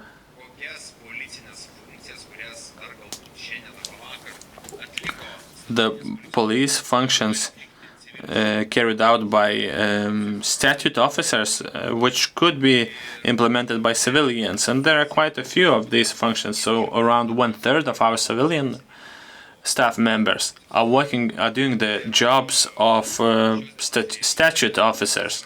So this is the reality for today, and we are very glad that many of these civilians are former police officers who, after 20 or 25, 27 years, retire, but they remain in the police as civil servants, with their experience, with their willingness to serve the people of Lithuania, and they continue working. Another interesting fact is that in the police of Lithuania, 44% of the officers are women. I think it is among the highest such indicators, not only in Europe, but across the world. For hundreds of years, throughout the lifetime of the police, it was considered a manly profession. And this year, when I'm granting the signs of commemoration for 30 years of service, most of them are men. People who began their service 30 years ago, only a handful of them were women. But when we hand over the graduation certificates in the Lithuanian Police Academy, quite often the majority of them are female. And today, while I was greeting the Mykolas Riomeris University student, I was surrounded by girls, and I was asking them, are there any guys? Well, there were some of them, but not many. And we must admit that we should maintain a fair balance. I'm not sure what would fair be like in this case, but in the case of the police work, especially in the rapid reaction forces, you have to employ force, and of course there are physiological things. Of course we have measures like tasers, like tear gas, but it's good to have a man on squad, at least one. Another frightening trend, the numbers of the police community throughout the last 10 years. And in the last 10 years, the number has shrunk by nearly 2,000 police officers, but the workload remained the same, meaning that the rest of the serving police officers have to do the same amount of work, which naturally results in dissatisfaction and tensions in teams. This affects our microclimate, and we clearly state that our activity indicators cannot improve, which is normal. We clearly state that it takes more time for us to react to events compared to 5 to 7 years ago, because every day we have 100 police teams fewer than let's say 5 years ago. And the increase in criminality maybe is an indicator that we lack investigators, the professionals in stations who could investigate the activities, and the criminal world is taking advantage of that. What are the reasons behind that? Of course, there may be different, of course, the demographic situation, other indicators, but I think one of the reasons is here in this chart. This is the Eurostat, European Statistical Agency official data, which shows the funding for police as a share of GDP. How much funding does the police receive in every country as a share of GDP? So if we are allocating more than 5% for national defense, what is the share for the police? Well, I'm sad to admit this, and I hope that after my presentation the students are not going to quit their studies, but 0.4% is the number I'm talking about, the lowest share across Europe. There is no other police organization that would be funded more modestly than in Lithuania. There are several similar countries like 0.5, but this is Ireland and Norway, so we know that their GDP is enormous. Ireland is where Google, Apple, and other companies are located, and they're inflating the GDP. And by the way, recently I was talking with the Irish police commander. We talked about money. They have 15,000 police officers, twice the number of Lithuania. What was their budget? 1.3 billion euros. So I tried to divide it by half. It should be like 750 million for Lithuania. 750 million euros if we compared ourselves to Ireland, but it's 360 million in Lithuania in reality. So I think this is one of the reasons why it is extremely difficult to attract young officers and to keep the serving officers. And let us talk about another indicator which is crucial for us. The trust of the public in the police. And these are the numbers that are not the result of the police communication. It is not our nice videos that make us trust the police, not Ramūnas Matonis with his fictional communication who does it. Every police officer serving the country, doing the routine work, communicating with people, working in streets, providing services, it is them who create this result. So I'm glad that we are among the leaders in our country in terms of different institutions. Number 2 after firefighters, but for me it is only natural, because firefighters do not fine 1 million people for violating traffic rules. And it's not the police who does it, it's the robot, but by receiving fines, people think that it's the police that fine them. And we still in this honorable second position, which I think is a huge achievement. And let us talk about the future a little. So in the upcoming perspective, we have listed 4 crucial priorities for the police organization to further develop, to be efficient. So the first priority is, of course, enhancing the police capabilities. We must admit that both our human resources, in these terms, we have reached a threshold when red flags appear and to which we must react. So what are our planned actions? I'm glad that the first steps have been taken. So first of all, we should be looking for ways how to keep our staff members who are experienced,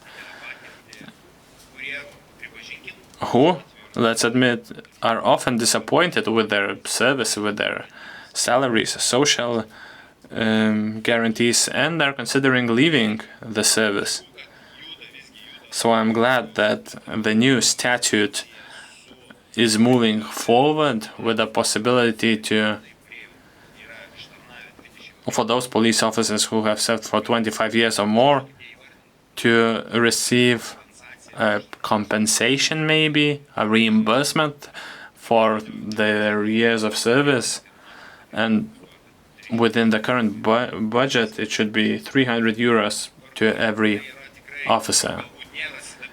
It's not a silver bullet, but it's a more motivating factor that will motivate some of the officers to stay in the service. But we fail to assess one thing. Today, 70% of the officers who leave the service, they do not serve for 25 years. They leave the service after 12, 15, 17 years while still young, while still competitive in the labor market. And with the upcoming year's budget, we won't be able to offer anything to these officers if there are no major changes. Vėlgi, tai yra jaunimo pritraukimas, kaip ten bebūtų. Also attracting the young. We should care about the upcoming generations because they're going to replace us one day. And in this case, we have to work much more active in training facilities. We encourage university students to come for internship in police stations, and maybe there will be emotional connection with young people who, after their internship, will decide to stay in the police service. And this is my initiative. I hope that we will implement this. If the curator makes sure that within 1 year after the studies, the intern joins the police, I think we should motivate the curator for the work he or she has done. And it's one of the examples. There may be more of them. But as long as the first salary is 1,000 euros after taxes, and while seeing in the ads that Utena municipality would pay 850 euros for somebody for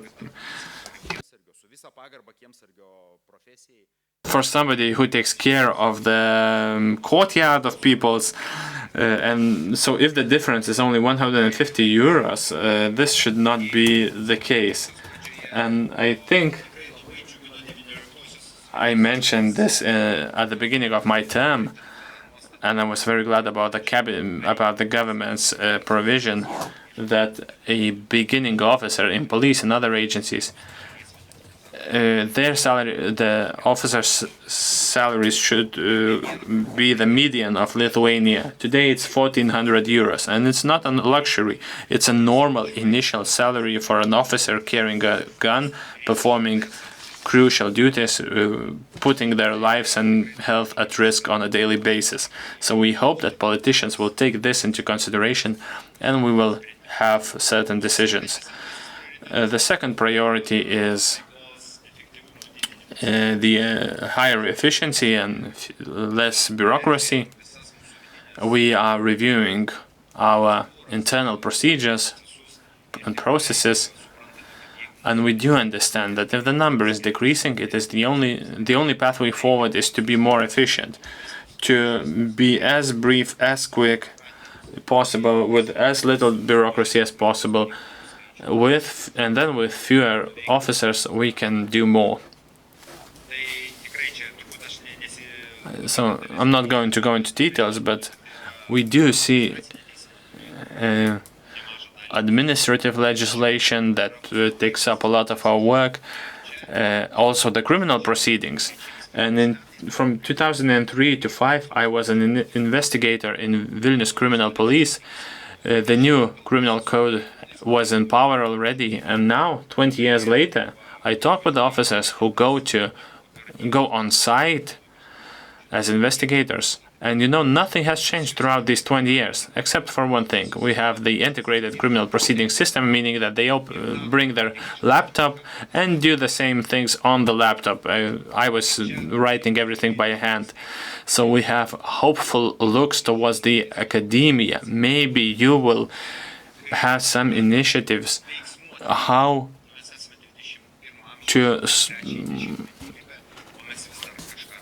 to make sure the processes are smoother. And now we're in 2020s. Why aren't we using video cameras? But still, we need a protocol, a signature, everything. So with this attitude, it will take another 50 years to work the way we used to work in 2003.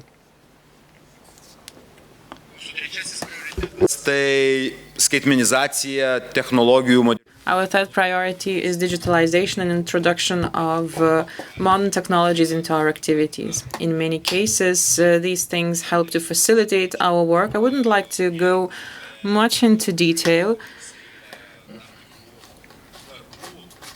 but there is certainly a few things that can be done with the help of technologies as opposed to doing it manually. And I've already mentioned today that there are robots in charge of drafting protocols. Let's say if you happen to speed, such violations will be monitored by robots.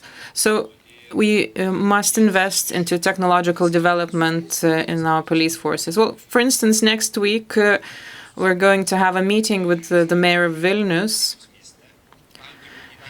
because we do see an opportunity for introducing drones when it comes to responding to certain instances in Vilnius area. That is, drones could deliver in-time visuals, actual visuals of certain events taking place in Vilnius.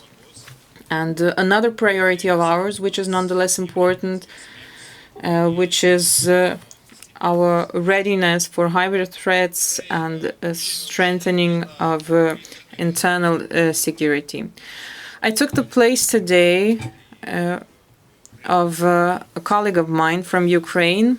It's the Deputy Police Commissioner General of Ukraine. Last Friday, I received a phone call from the Police Commissioner General of Ukraine himself, informing me that he's unable to be in person here today, simply because he's somewhere in the regions of Kupiansk, where the military brigade Lut is located, and he's unable to arrive to Lithuania on time. So this priority is where we must stay honest in saying that we are still not fully ready for such threats. There's still some time to be fully prepared for them, but it seems that we are being naive, hoping that nobody will eventually announce such a threat incoming. And I believe this is not being responsible. When it comes to being ready in terms of legal regulation, we have done that. But when it comes to practical terms, unfortunately, we are lagging behind. And this is a slide that is quite indicative of that.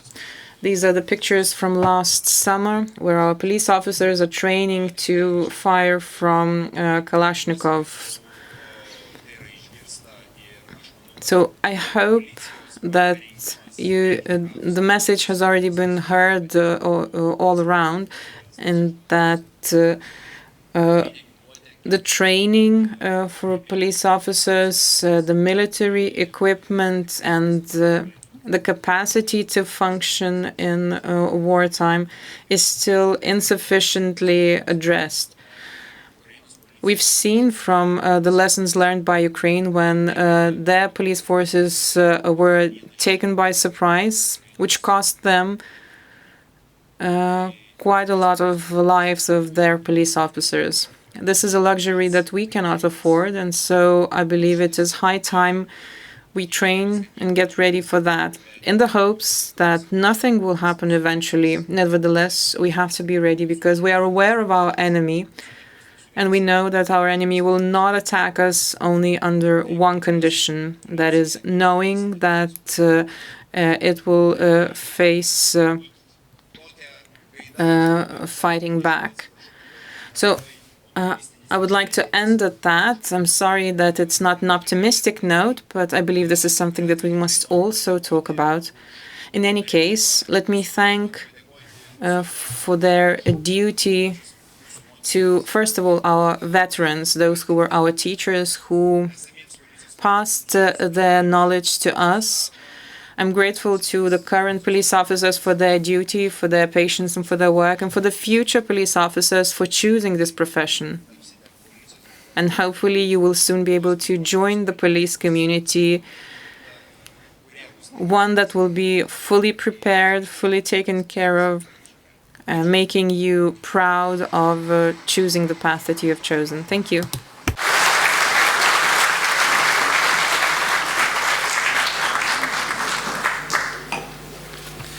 Dėkojame generaliniam komisarui. We thank the Police Commissioner General.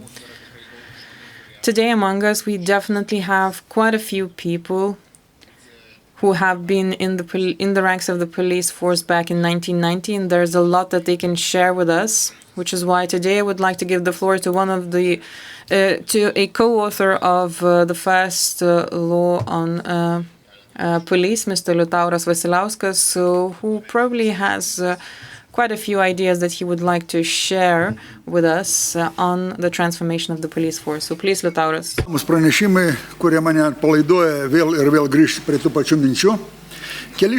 Well, I've heard some of the ideas that invoke some memories of my own.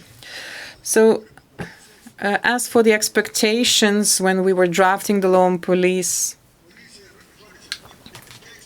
the word reform in general sounded like a curse word, but we were involved in some very difficult efforts when it came to transforming our militia into police force.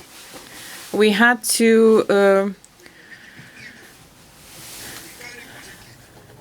remove the political influences from our police forces. Unfortunately, we failed. Back then, we brought from Poland a wonderful model which was later implemented in our police forces. Back then, due to different reasons, the Ministry of the Interior and the politicians, as mentioned by Mr. Lubartas, failed to build a police. Instead, we've established the police department under the Ministry of the Interior, which resulted in a certain hybrid structure. We did not have a police commissioner general. We had a police department, though, and a police and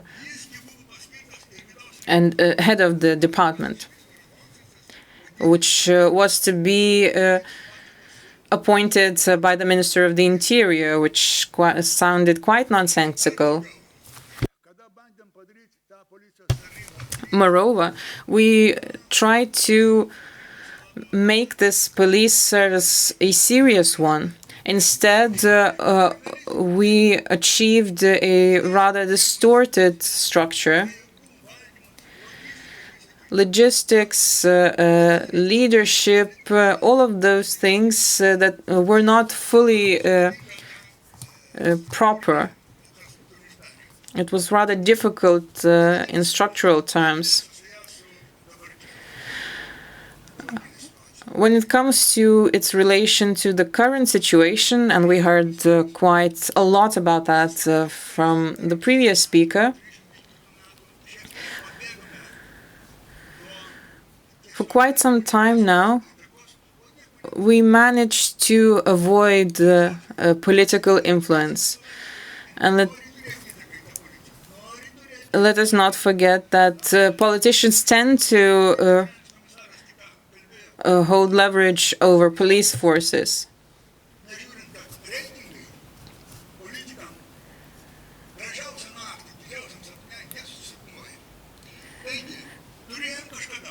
So at a certain point, we managed to have a three-tier process for appointing the police commissioner general involving a president, which provided some safeguards for us. Unfortunately, with some changes following the end of office of President Dalia Grybauskaitė, we've entered a phase where a police commissioner general was being appointed by government structures. So this was our attempt to avoid making the same mistakes of the past, in which unfortunately we failed. Another important goal of ours in the drafting of the law was to have a two-tier system for training police officers. That is, we wanted to have a school for police officers and a police academy. The school continues to exist, but due to the reasons that are known to all of us, we've lost the academy. And I hope that Madam Rector will definitely echo this opinion as well. And we've heard in one of the interviews today, when asked about the police officers' attempt to organize a rally and their threats to leave their duties, the Minister of the Interior, who was asked about that, said, well, in that case, I will take their place.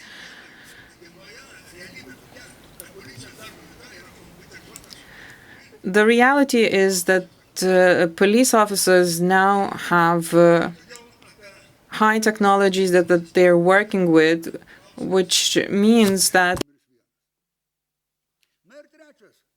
we must not forget proper training of police officers. And third aim that we had in mind was proper payment system for our police officers, efforts in which we have also failed. Several amendments to the statute have resulted in the situation where police officers' salaries are still insufficient. And I think I've addressed that in my speech during one of the events marking the 13th of January 1991. We keep asking politicians why don't they love us, why don't they take care of us as much as it is needed. Maybe it's our ratings that you envy us. Maybe there are other reasons for that. Thank you. As for some historical aspects, as Mr. Lubertas has mentioned, we've succeeded in depoliticizing our police forces,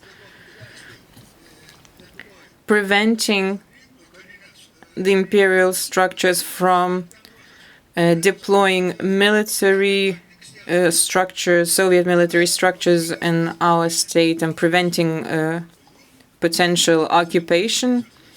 And we managed to become into a smoothly functioning police force in the end. And before I finish, let me just say that we're living in a world of paradoxes.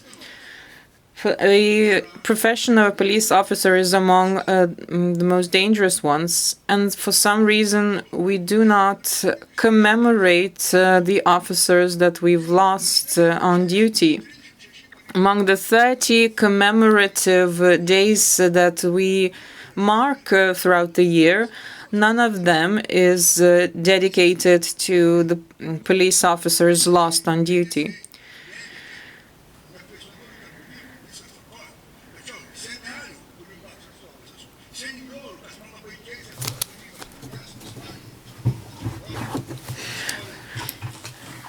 We don't have any commemorative dates meant for energy specialists, for construction specialists.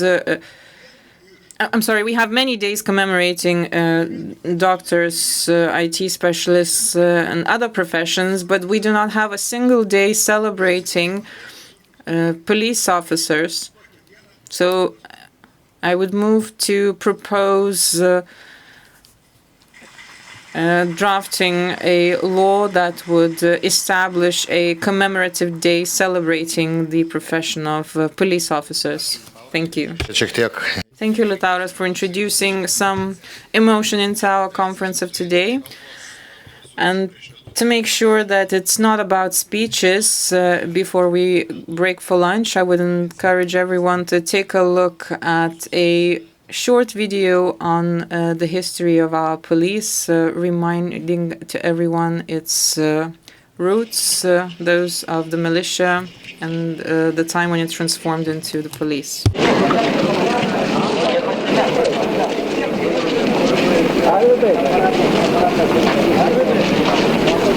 Ar netiesa, dabar mes daug palankiau žiūrime į policiją ir policininkus.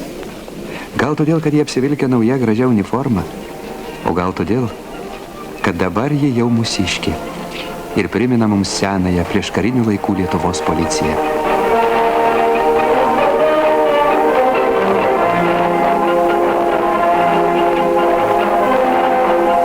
Mes atsisakėm antpečių, atsisakėm žvaigždučių. Čia ne šiaip savo, kad gražu ar kažką tai mėgdžiam, bet čia irgi yra tos mūsų naujos policijos ideologijos, naujos policijos filosofijos dalelė. Tai atsisakymas nuo to kovotojo, nuo to ginkluoto būrio.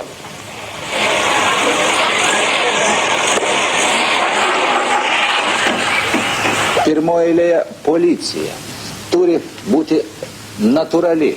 Jinai turi būti tokia organizacija, kuri yra kilusi iš mūsų pačių, gyvenanti tarp mūsų pačių, gyvenanti tais pačiais rūpesčiais, gyvenanti tais pačiais jausmais. Tu turi gyventi tuo pačiu gyvenimu, tom pačiom bėdom, tu turi būti žmogum, tam, kad suvoktum irgi kitų žmonės. Tai todėl mūsų naujos policinės filosofijos dalių yra padaryti ne virš, o padaryti tarp mūsų gyvenantį pareigūną, suvokianti, suprantanti ir galinti padėti, ir pasiruošusi padėti, kad jis būtų pasiruošęs bet kokiu momentu žmogui padėti. Stengiamės pakeisti ir policininko mąstymą. Vietoje kovotojo, kaip kažkada tai buvo, vis kovojom ir niekaip sukovoti iki galo negalėjom. Naujos policijos filosofija yra ne kovotojas, bet kad jisai būtų žmogaus gynėjas.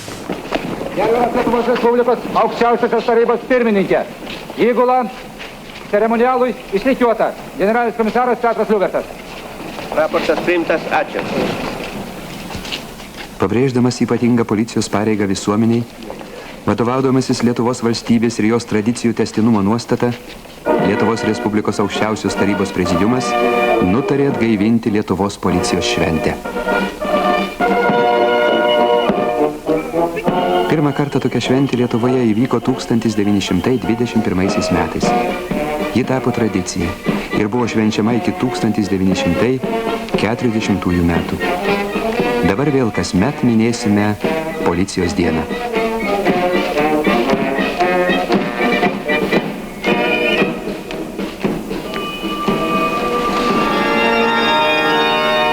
Šventė prasidėjo pamaldomis Vilniaus arkikatedroje. Seniai jį bematė tiek daug uniformuotų vyrų. Šią vėliavą kaip ženklą taurios tarnybos, visada būdinčios tvarkos, teisingumo ir gėrio sargyboje. Vilniaus vyskupas Tunaitis pašventino naująją Lietuvos policijos vėliavą.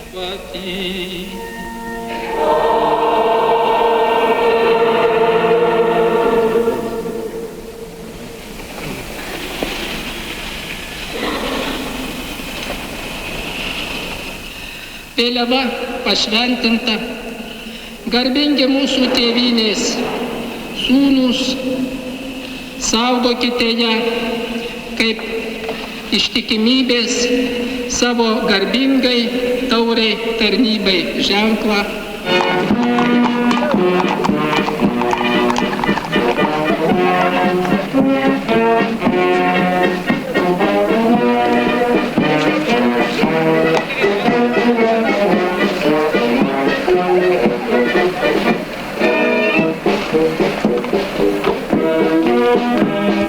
Lietuvos policijos vėliava bus saugoma Vidaus reikalų ministerijoje, bet tądien ji keliavo į ministerijos kultūros rūmus, kur tęsiasi šventinis iškilmės.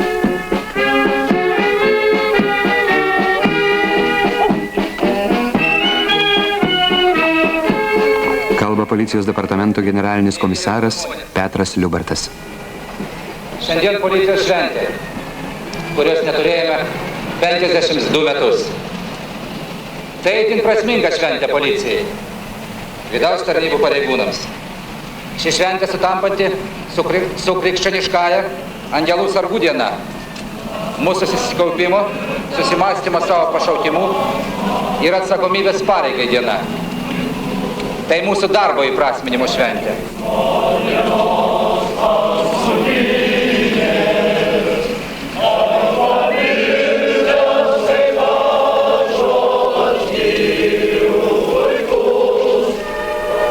Ponios ir ponai, garbingi Lietuvos policijos pareigūnai.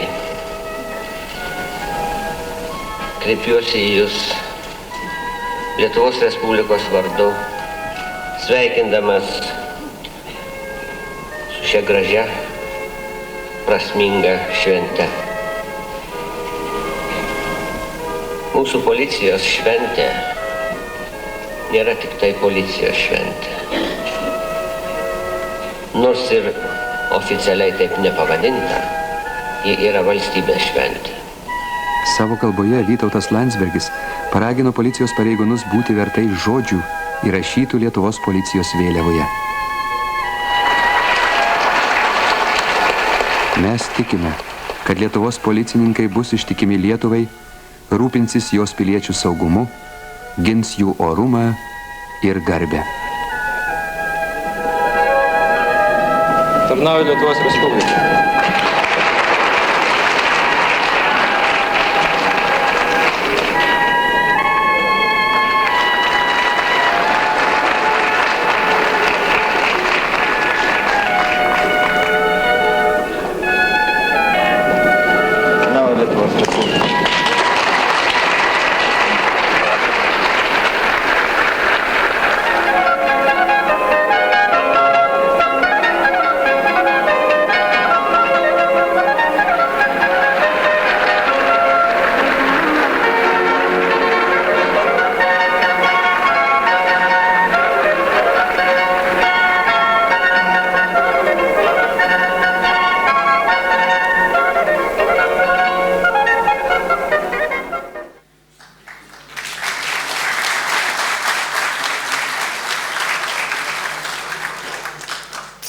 Tai štai taip atrodė viskas prieš 35 metus.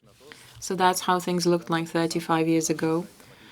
Maybe for our students, those images were hardly imaginable, but that's how things were. So let's have a lunch break and let's meet after that. I would also like to invite all the previous and current police commissioner generals to make a family photo. Please follow the person that will guide you to. Tai ačiū visiems, kurie sugrįžo, nepabėgo. Thank you everyone for coming back, because we're going to have a second session, mostly focused on training. I think it is very relevant and among the priority fields for the police. So please join.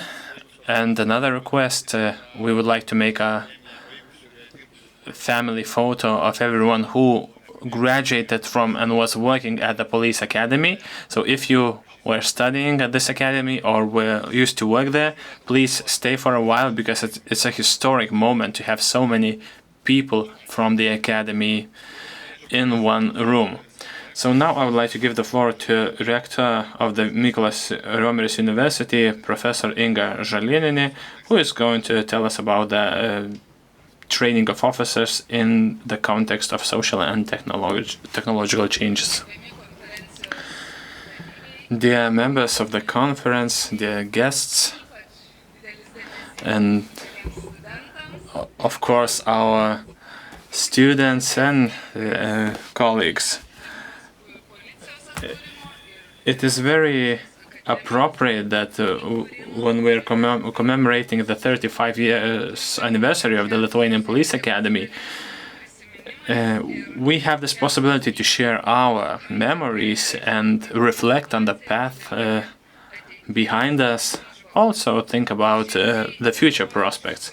I'm very grateful to the organizers of this conference, the Lithuanian Police Veterans Association, our partners, the Seimas of Lithuania, the Ministry of Internal Affairs, the Police Department, and the patron of the conference, our former graduate, Saulius Skvernelis, as well as our colleagues and students of the university, to be able to gather in this room both the politicians and the officers, and also members of the academia, everyone who have contributed to this, who have put a lot of their efforts and hearts to enhance Lithuanian security, and we have many people who care about the future of Lithuania.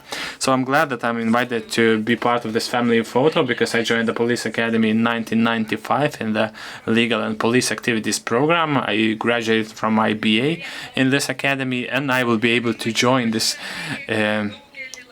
team of alumni.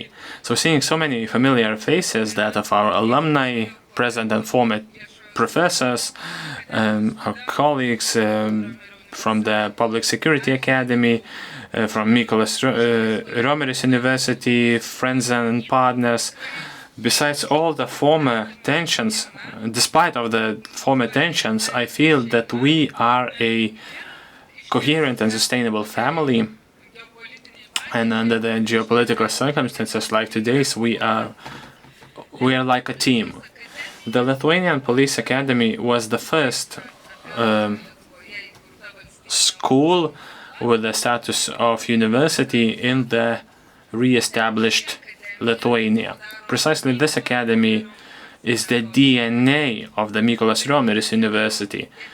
It's the carer of the university genetic information, and our Public Security Academy was built on its foundation, as well as Mykolas Romeris University as such. The role of the Lithuanian Police Academy is established in the preamble of the upgraded university statute, which was last year approved by the Seimas of Lithuania. Insightful politicians, heads of the government and the Supreme Council, signatories of the Independence Act, members of the academia, decided to establish this academy when the future of our state was clouded by uncertainty. They took this courageous and strategic step, despite the fact that we still had the occupation armed forces in Lithuania, and we had to protect the Lithuanian Police Academy from this foreign military. But patriotism, willingness to defend Lithuania by putting your own life at risk, as testified by the tragedy in Medininkai in 1991, was the value-based foundation on which Lithuania was constructed and on which both the civil society and our university have been constructed. We didn't need any theoretical insights to prove that national security is the priority. Both the volunteers who joined the national security structures and police and citizens protected the homeland, their freedom, the people, the public and the state. The specifics of the new Lithuanian Police Academy was that it not only encouraged the development of legal and forensic studies, but it was founded in the major geopolitical shifts. It was founded at the moment when we had to do everything right away and in parallel create new institutions, new structures, new legal regulation, new law enforcement agencies, the officers training system. But first of all, we had to reorient the officers training philosophy itself from a power structure oriented towards control to police as something, as a service and duty for the society. We needed to gather courageous people loyal to Lithuania, academics, practitioners who can find a common ground between strategic thinking, experience, innovativeness, and we had to learn from Western countries. The new officers training philosophy was based on deontological principles, stressing the duty to work not for the benefits or for the sake of fear, but based on the law, based on the professional honor and moral responsibility for the well-being of the public. A police officer is understood as a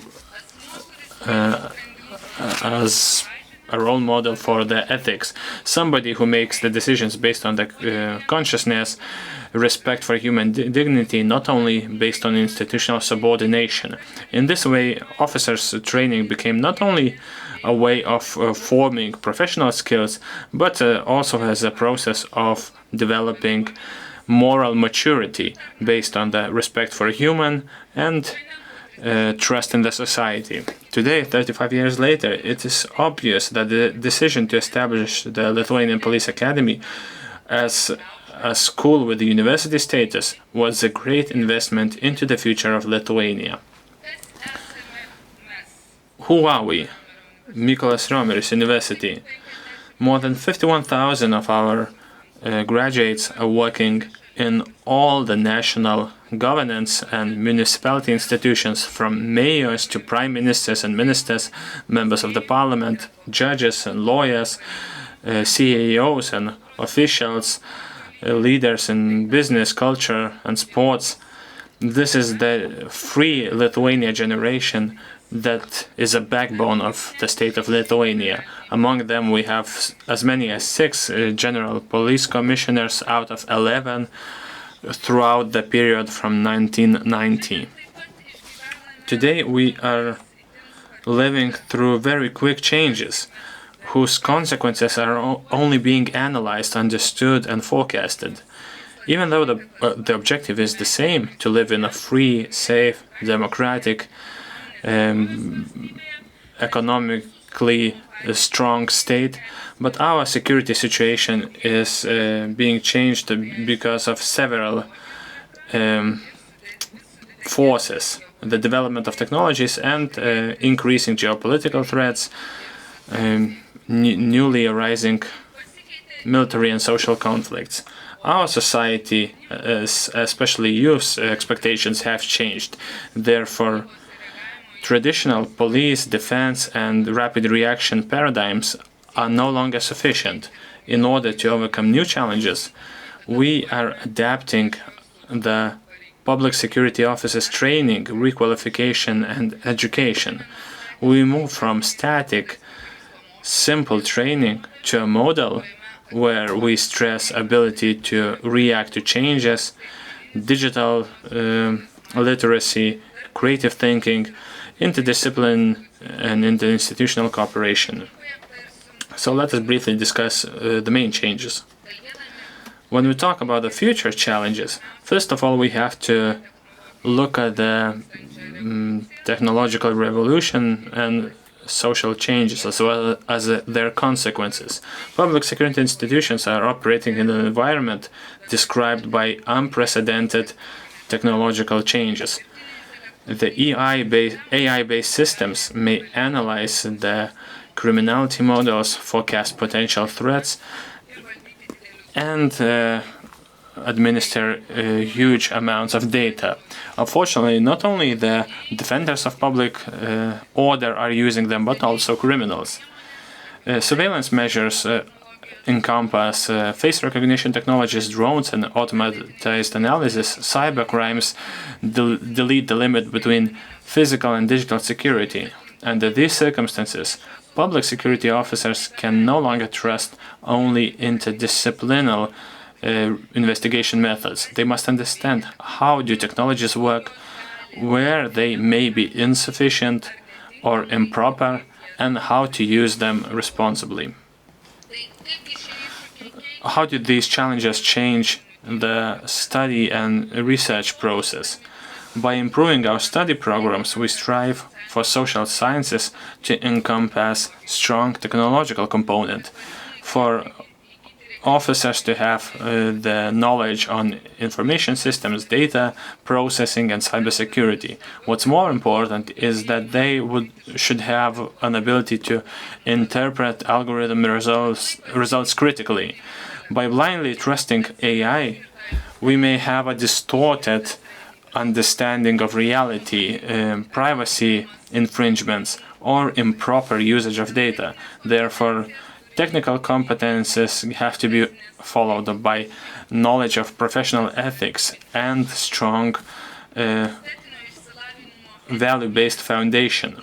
The purpose of university education is to train specialists who can not only employ new technologies, but to assess them critically.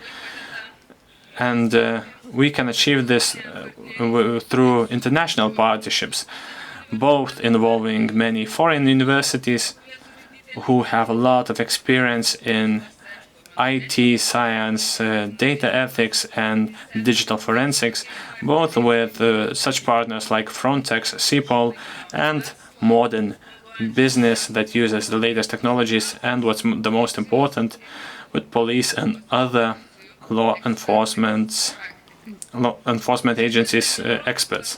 By ensuring the study and research quality that meets the European standards, which is constantly audited by international expert teams and is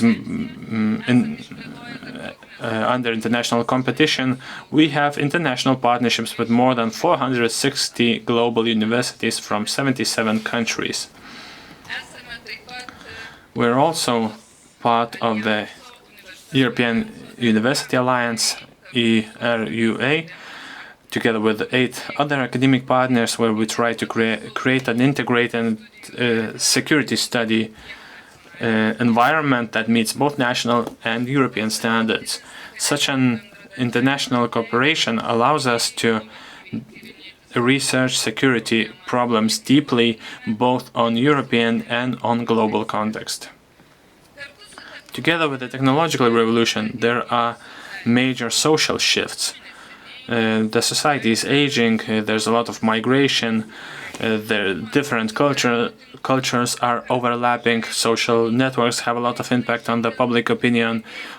Officers have to not only ensure public order, but be mediators among different society groups, operate empathically, enhance the security of different communities. Therefore, social psychology and communication, ethics and mediation, all these skills are as important of the officers' training as technological and practical skills. We're focusing more attention to community police, meaning that an officer is not only in charge of the public order, but he or she is a leader of the community that may be involved in a dialogue, helps people feel safe and heard. Such police is keeper not only of the legal norms but of the social justice as well. I'm glad that today in the Lithuanian police we have more and more female investigators, executives, experts. This shows that public security is getting stronger through diversity and inclusion. Another important aspect is AI development and its ethical limits. AI offers huge potential for preventive policing, for crisis management, for intelligence data analysis, but it also raises new vulnerabilities, automatized disinformation, deepfakes, and cyber attacks involving AI. It is obvious that public security officers have to be trained not only to use the AI tools, but to forecast and neutralize its threats.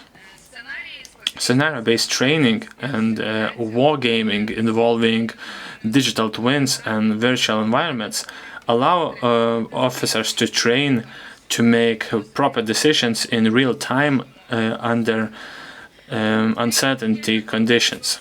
These are the methods that we are employing in our processes. They encourage people to think analytically and develop abilities to interpret dynamic data-rich situations.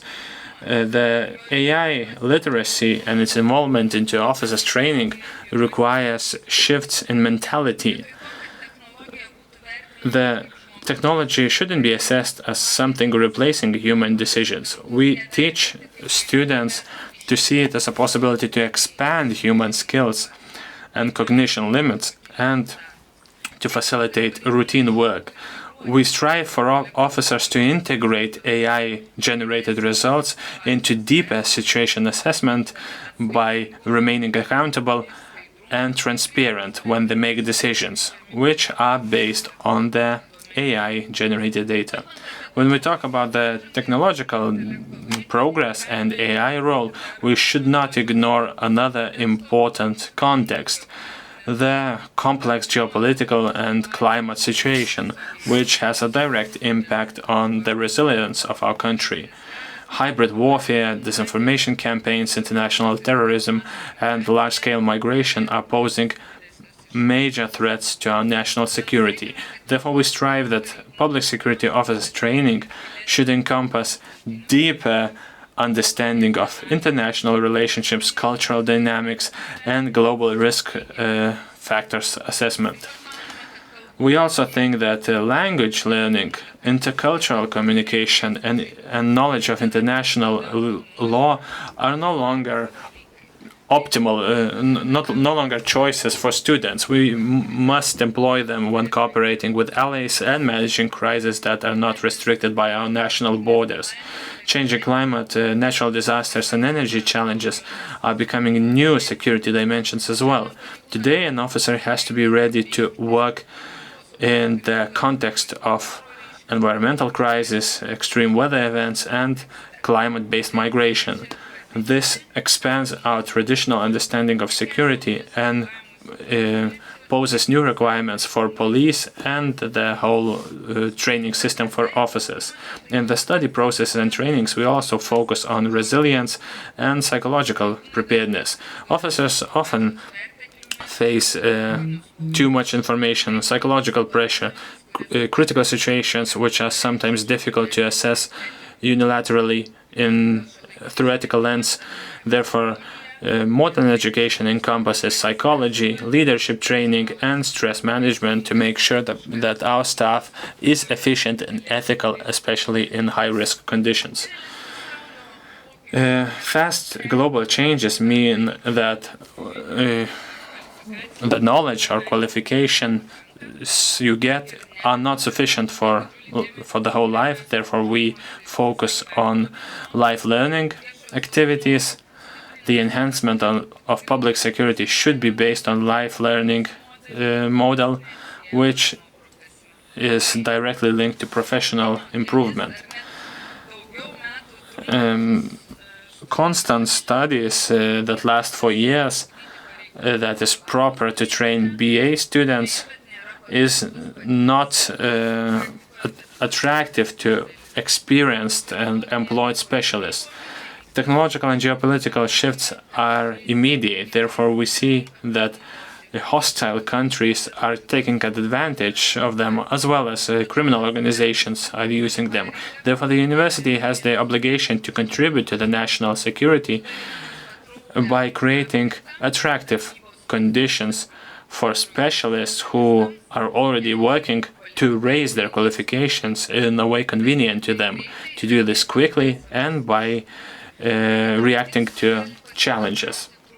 For this, we could use short courses, the so-called micro-credential model that is getting more popular in Europe. We are using it in our European University Alliance when the competences could be compared to BA or MA qualifications in a university. And we are going towards this direction together with our partners, and I hope that in autumn 2026 we will be able to have the first micro-credentials, and we are going to invite our officers to study.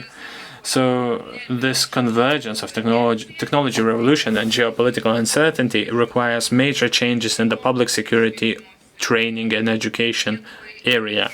Lithuania needs not only a professional, but constantly learning, conscious officer, somebody who can think critically and strategically, who can be ethical by responsibly using technologies, and they have to maintain their humanity in the face of the major challenges.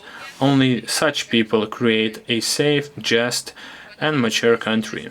By complying with the national resilience and security needs, and for this we need both the military and internal security, public security, other law enforcement agencies, interoperability.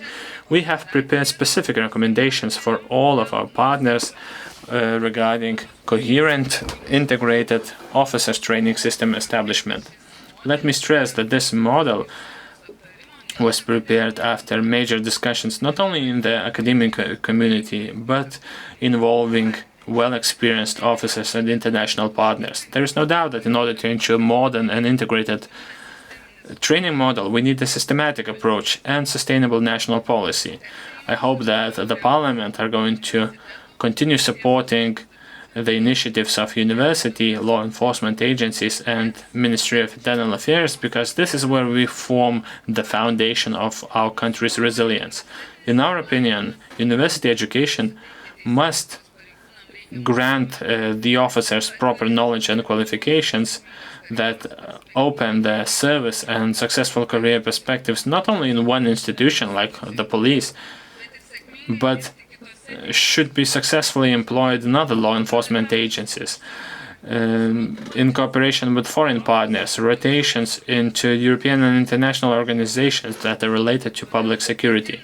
Therefore, we appreciate our universities' cooperation agreements with the Ministry of Internal Affairs, Police Department, other law enforcement agencies of Lithuania for creating new study programs and upgrading the existing ones, for training practical competences and creating different new models. Such interinstitutional cooperation in the university has had no precedent in Lithuania. Together with 7 partners, Lithuanian law enforcement agencies, in a very short time we prepared new national security bachelor studies program. Last week we received positive conclusions by the accreditation center, and this would allow us September next year invite students to gain competence for pre-trial investigations, criminal intelligence, AML, CTF, national security and defense specialists. Ladies and gentlemen, before I conclude, I would like to emphasize that the police is among the institutions that the public trusts the most. This is a huge achievement because without the public's trust, such institutions could not ensure national security as well. However, it is worrying that it is difficult to maintain the attractiveness of this occupation, and this was demonstrated by the General Commissioner. And the officers in rallies are planning to fight for the right to receive a dignified salary, to supplies with necessary equipment and proper social guarantees. So it is not normal when we have to remind in this way the politicians that not only the officers should perform their duties to serve the Republic, but the politicians should ensure that the police officers and other officers don't remain in the margins of the political agenda. And it is an issue of not only social justice, it is an issue of an attitude towards public service, based on which the Lithuanian citizens' approach towards their state and national security depend. So I'm sure that that Lithuania, even in the most difficult of circumstances, can find a wise solution. We are on the right pathway, and we are not going to get lost. We are going to go towards these future guidelines successfully. Just like 35 years ago, when Lithuanian Police Academy became one of the symbols of the newly founded state, today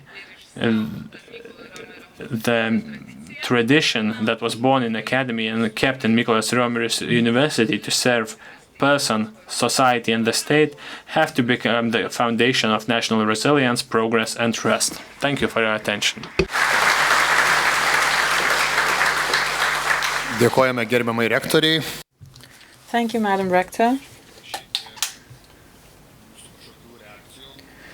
At this point, I would like to invite everyone to join the debate. We have among us Mr. Prapiestis, who contributed a lot to the development of the law on police, as well as to the establishment of the academy. So, if you don't mind, would you like to make a few comments?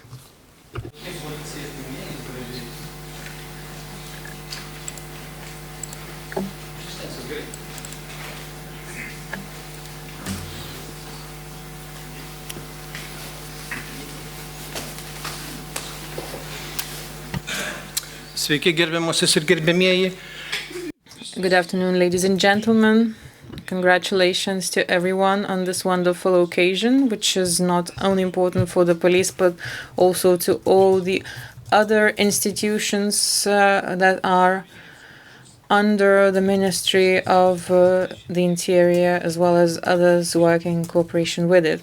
Well, I did not expect to be taking the floor at this event, but I believe, like with other similar events, somebody has to respond to some speeches. Right before entering the premises, I was told by someone that I should make a joke, perhaps, to lighten up the mood. But certainly following such serious presentations, there's nothing more that I could add to them. However, following the mentioning of some of the events made me feel less important or perhaps interesting. You know, it's quite risky to give the floor to people of the age such as mine, because people like me tend to prolong their speeches. I'm also a lecturer, so I will try to do my best to be as brief as possible. So let's start with the Police Academy, which bears different names since its establishment. But it happened so that together with a person who later became the first rector of this institution, it's Alvydas Pumputis that I'm talking about. So he addressed me to assist him with trying to knock on the doors of the government, because I found it easier to get in touch with the government authorities, and so he asked for my assistance in that. At that time, there were no clear ideas as to how the militia should be changed into the police. And I have to say that there were quite a few people within the parliament that had an awareness of that. Together with Mr. Pumputis, we were able to open the doors of everyone. The prime ministers, ministers, you name it. I was relying on one main argument, and I did not have to speak for Mr. Pumputis. He was a unique person, a very diplomatic person, full of ideas that were logically framed. So he didn't have any difficulty persuading others. I just have to add that we had to bear in mind that interrogators were not being trained at that time. And so the school that we had in mind was being opened for the purpose of training such specialists that were absent at that time in Lithuania. And so this argument was fairly clear to everyone that we need to put it in front of. By the way, speaking of the former rector of the academy, I believe only the current rector could be parallel to him. In the meantime, Mr. Pumputis was definitely in the forefront of everyone back in the day. He was a university rector who had to deal with a number of different challenges, low salaries, opening of the university library, and so on. And so we were invited by government authorities and asked to reduce our funding. The then rector made a lecture about the stupid people in power at that time. Well, he was also a philosopher, so you can imagine the type of lecture that we had. And so everyone said that it's hardly likely to achieve all our goals with this in mind. But then came Pumputis, and he managed to persuade everyone. Everything that seemed impossible, we managed to achieve. So this regards the development of the police academy. Since I was asked to mention something interesting, I cannot but say the following. On the morning of the 8th of January 1991, I received a phone call. It was from Mr. Pumputis, who informed me that someone from the Oman structures informed him that they were about to seize the academy, as well as the premises of the deputies. Me, Rudis, and Tamulis were the three deputies that were to be seized by the Oman forces. Perhaps they made a mistake and failed to find the premises where the rest of the members of parliament were housed. So after receiving that information, I left the house, and I saw two people from afar approaching me. I managed to pick some documents with me at that time. It was the law on the victims of genocide. So I just took that document with me so that in case of arrest, my family would not suffer for such legislative amendments that I drafted. Another event that I would like to recall was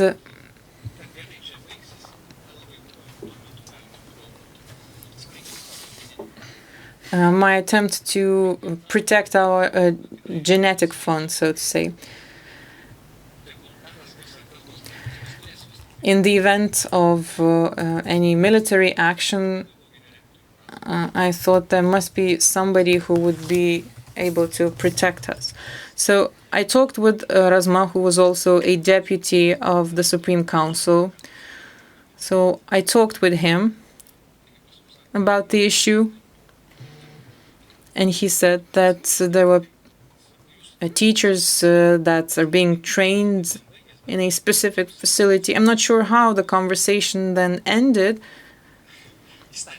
but we were simply able to hold such discussions. I was actually surprised to realize that it was not in the remit of the Legal Affairs Commission to draft the law on police. But since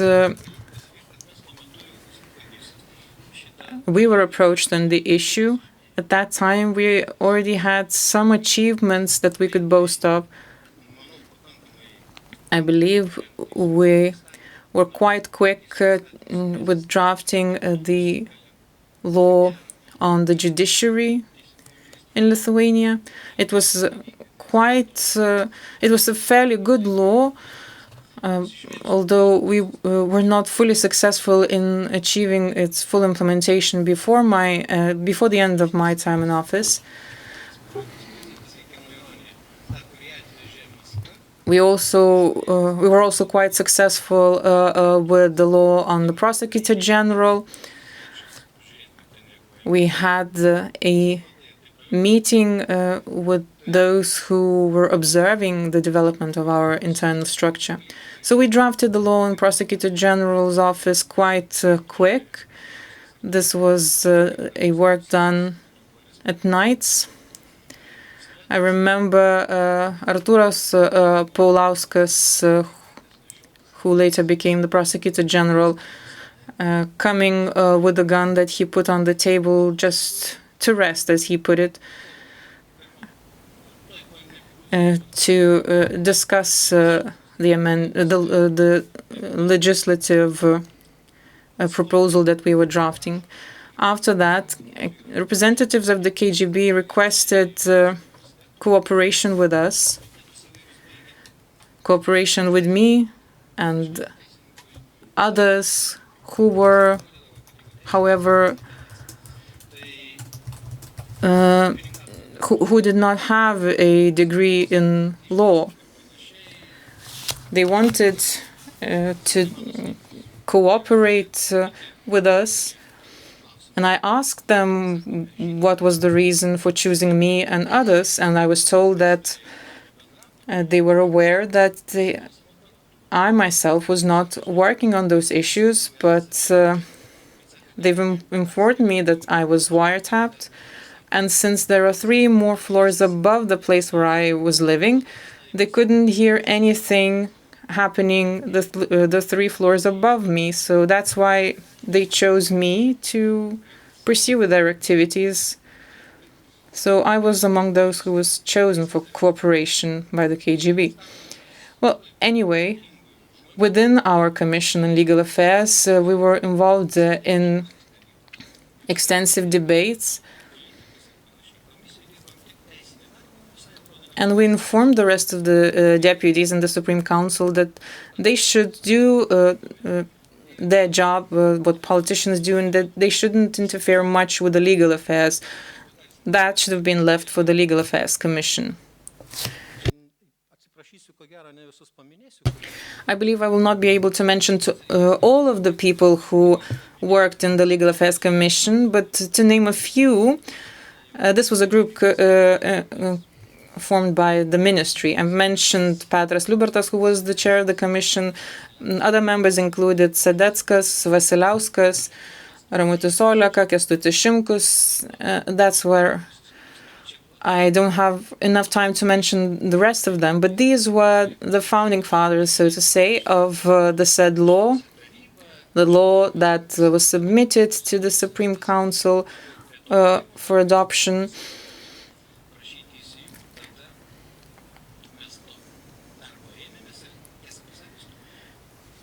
When our assistance was requested, it was exactly what we'd done, and the law on police that was drafted had actually convinced me that we are capable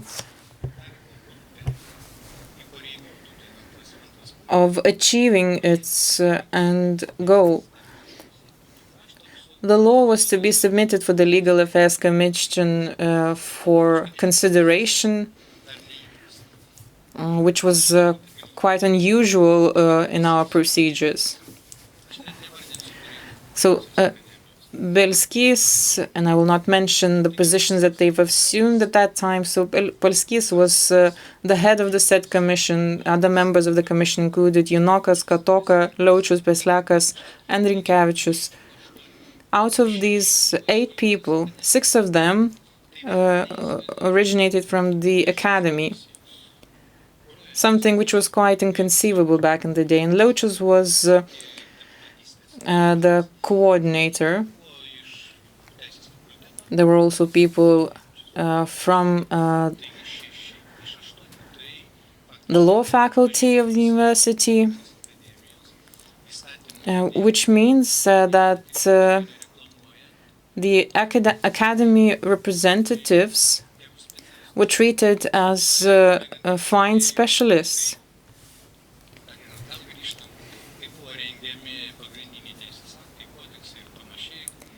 When the main legal acts were being drafted back in the day, including the key statutes and codes, we would also rely on the assistance of specialists from the academy. On the other hand, the rector, pro-rector, and others, all of them were legal experts as well. So I believe the cooperation with them was wonderful back in the day. Now, the law on police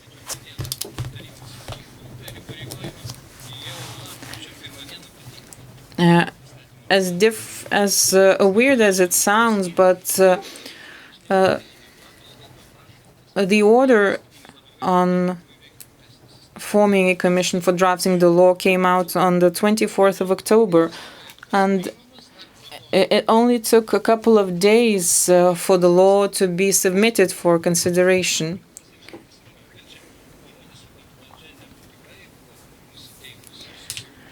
And let me say that the government authorities were seriously concerned about the adoption of the law and the establishment of the police structures. The law came into force on the very same day that it was adopted, and I'm not sure how it was possible to do that. Perhaps the procedures were in place to do that, but we didn't care about that at that time. The government responded by adopting a government decree on the funding of the staff of the police structures in the Ministry of Internal Affairs. This is where I also recall the fact that I had a chance to serve as the Minister of the Interior for 3 months. These were the best 3 months in my life. I felt really important. I remember waiting at 9 o'clock in the morning for 3 people, such as Liubartas Kapcevičius, if I'm not mistaken, and the late Vatulevičius, who would be walking on foot towards the Ministry of the Interior. And based on the situation, we would engage in lengthy discussions with them. This was a wonderful time for me.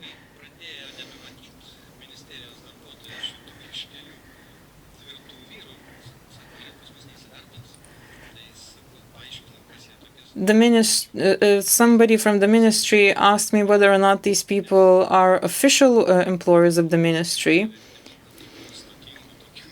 I'm not saying that the ministry didn't have any serious experts, but experts of that level, as these 3 people I've mentioned, were few in the ministry.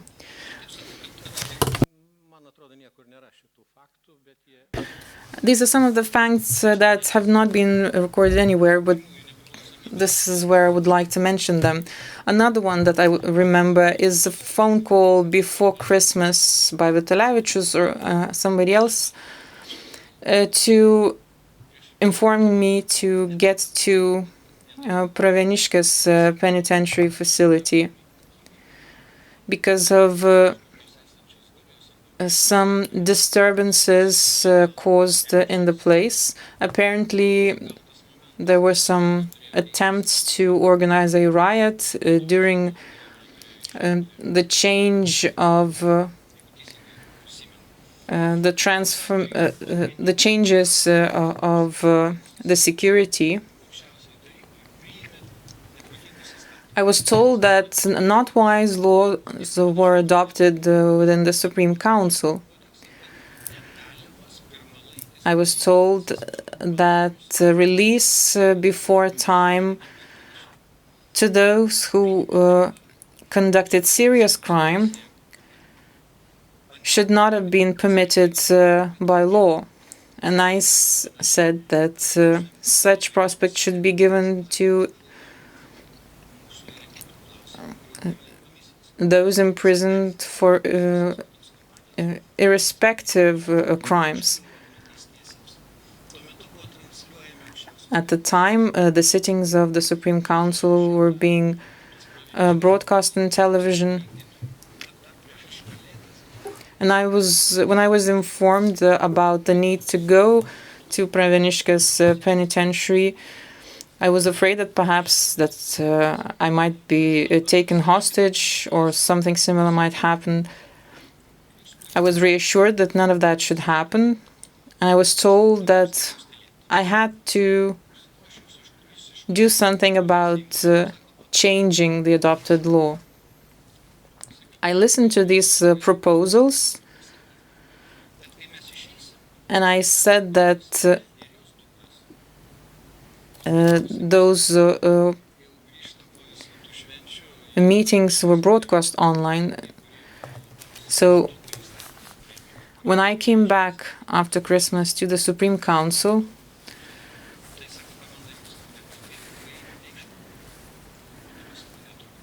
I was told that I shouldn't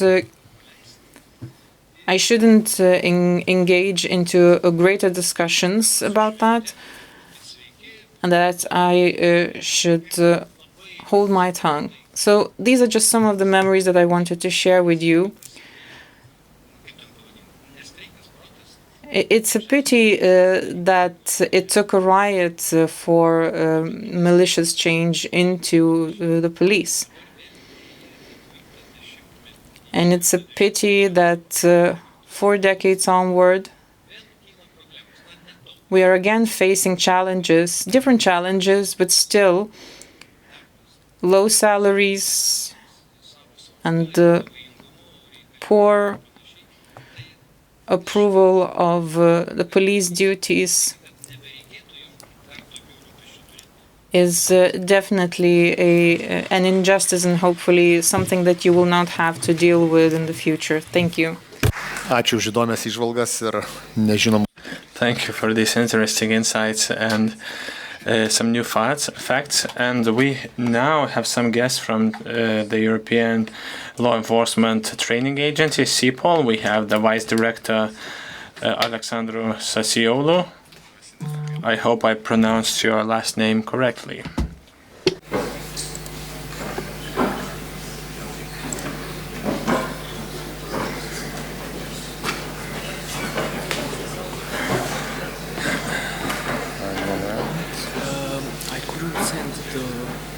Yes. Would you mind if I connect mine? Or if not, I can just use the PDF. I think it's okay.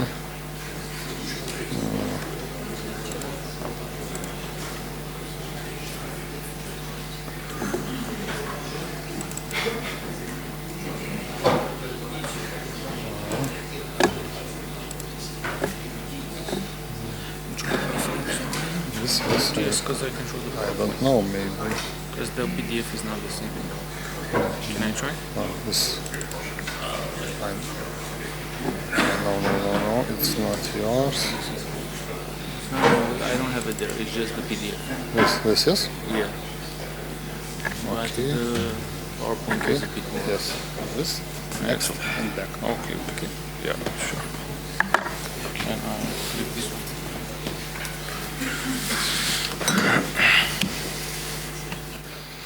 Well, First of all, I'd like to thank you all for the invitation and to express our executive director's sorry that she couldn't make it. So just a bit of background about myself. It is a real honor to be here, and similarly to many of you here, I'm also a graduate of the Police Academy, only in Romania. So I also graduated the Police Academy 4 years, also with a Bachelor of Law. So I worked in the Romanian National Police as a cybercrime investigator in the organized crime unit for several years. I transitioned in the international sphere. I worked for Interpol, for the United Nations, and then since about 3.5 years I'm at CEPOL.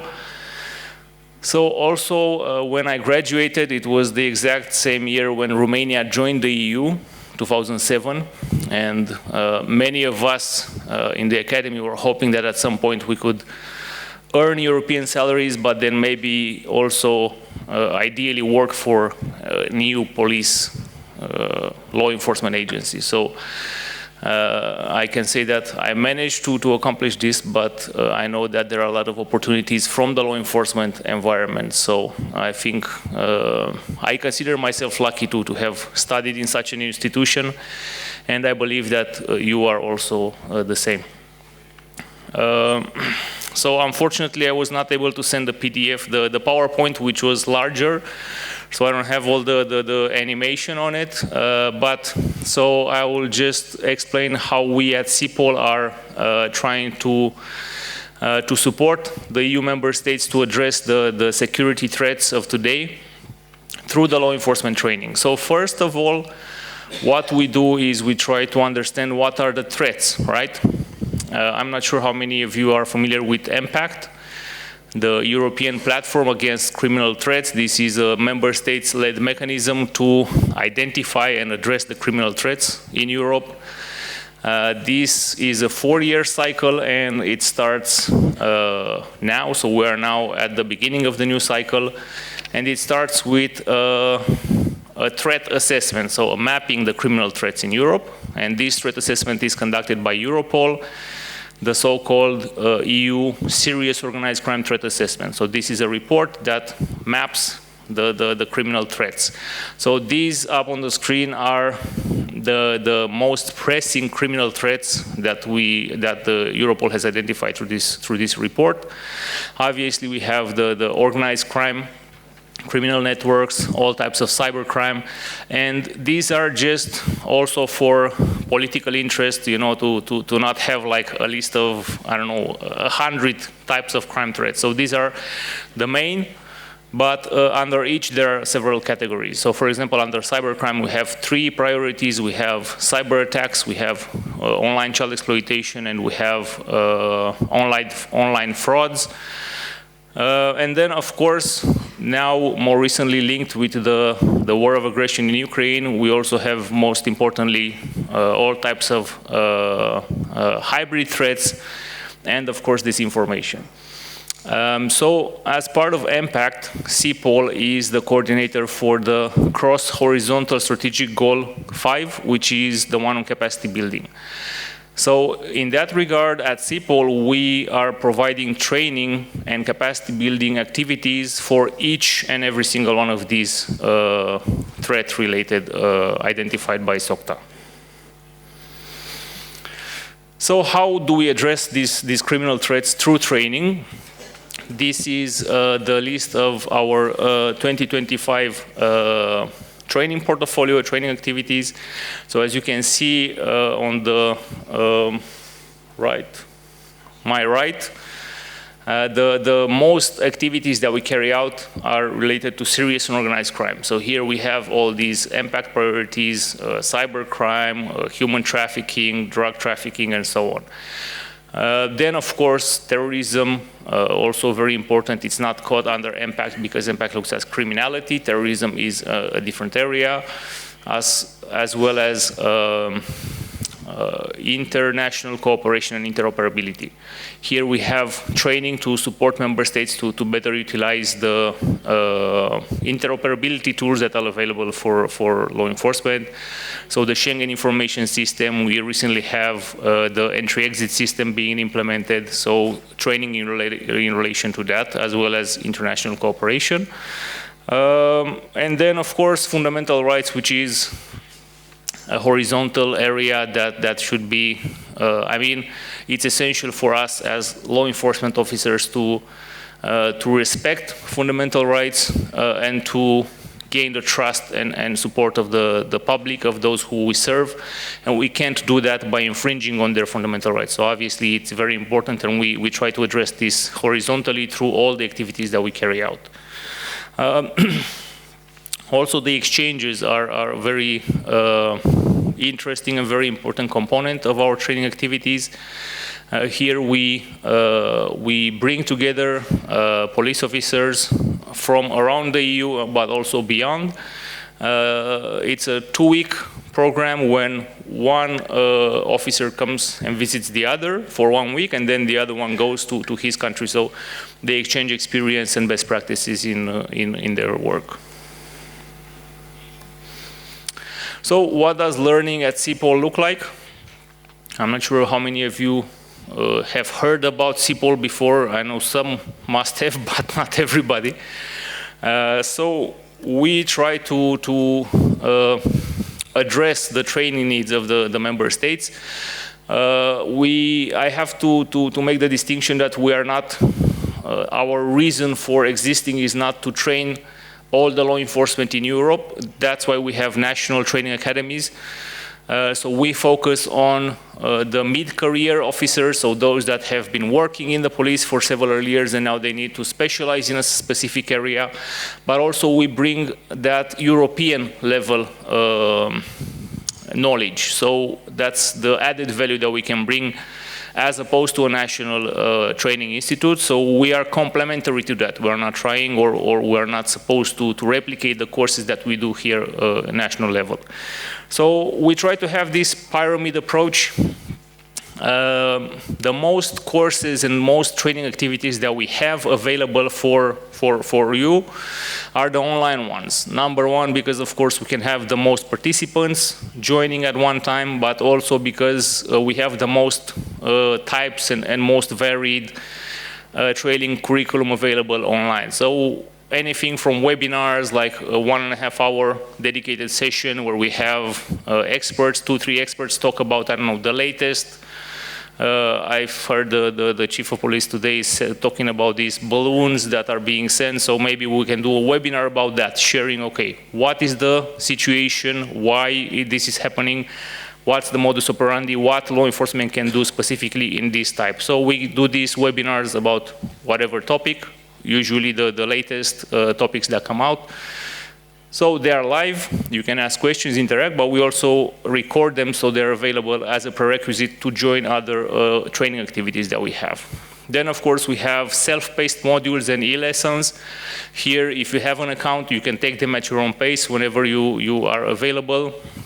But then we also have synchronous. So synchronous courses, these are the online courses. So this is maybe 1 to 2 weeks, 3 weeks sometimes, when participants have to register and they have to attend the 3 weeks that this is happening. So they can't take it at their own pace, live sessions and homework and so on. So because of course the availability, the number of students we can have, we try to approach it you attend an online, maybe an e-lesson, then you attend an online course, then later you get to attend to the on-site course. So the on-site course is something as the pinnacle of learning that you can do at CPOL.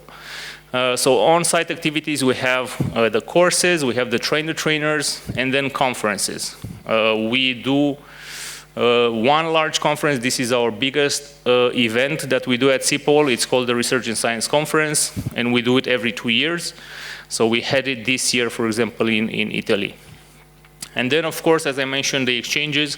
So we're trying also to build training programs. So for example, on a specific track on let's say open source, we are building now a 2-year program for open source investigation where you have to attend some webinars, then you have to take an e-lesson, then you will attend the online course, then you will get to the on-site course, then finally you will attend the train-the-trainer and become a certified trainer for CPOL. And then at the end, during this 2-year course, 2-year program, you will also get to have an exchange program with colleagues from other countries. So, as I said, our online platform, LEAD, the Law Enforcement Education Training Platform, this is where all our training starts. So I'm not sure how many of you have an account. This is open for everybody who is a EU law enforcement officer. So you can register, set up an account, but you will have to be validated on a national level that you are law enforcement. So if you have the law enforcement, obviously you meet this requirement, I would strongly encourage you to join, because there are many, many different resources available there. This one on the screen, for example, it's an e-lesson about a drug production laboratory, and we have these for every type of drugs, because a laboratory, an illegal lab where you produce drugs might look differently depending on what type of drugs you are producing there. And of course, you need to know how to approach this situation. If you have the background necessary to get in, to seize it, or if you don't, better just lock it and bring the experts in, because these also tend to blow up from time to time. So how do we decide what courses we deliver in CPOL? So we try to have a very scientific, programmatic approach to that, and we do it by developing, carrying out training needs analysis. We have a big one, our flagship report. This is the EU Strategic Training Needs Analysis, or EU STNA. So again, because, as I said, we're in tune with this impact cycle, we're also right now finalizing the EU STNA for the next 4 years. So I already have some initial findings that I will share with you from those. But then on top of the EU1 strategic level, we're also doing operational training needs analysis, and these are, some of them are here on the screen. So the EU STNA 26, these are the initial findings. We try to look at, of course, the threats, the crime threats that have been identified by Europol. So we have, on one hand, thematic area threats, training needs. These are the specific crime areas, and then we have 9 core capability gaps. Core capability gaps are training needs that are apply for law enforcement regardless of their background, whether they are a cyber investigator or drugs or I don't know, criminal investigator.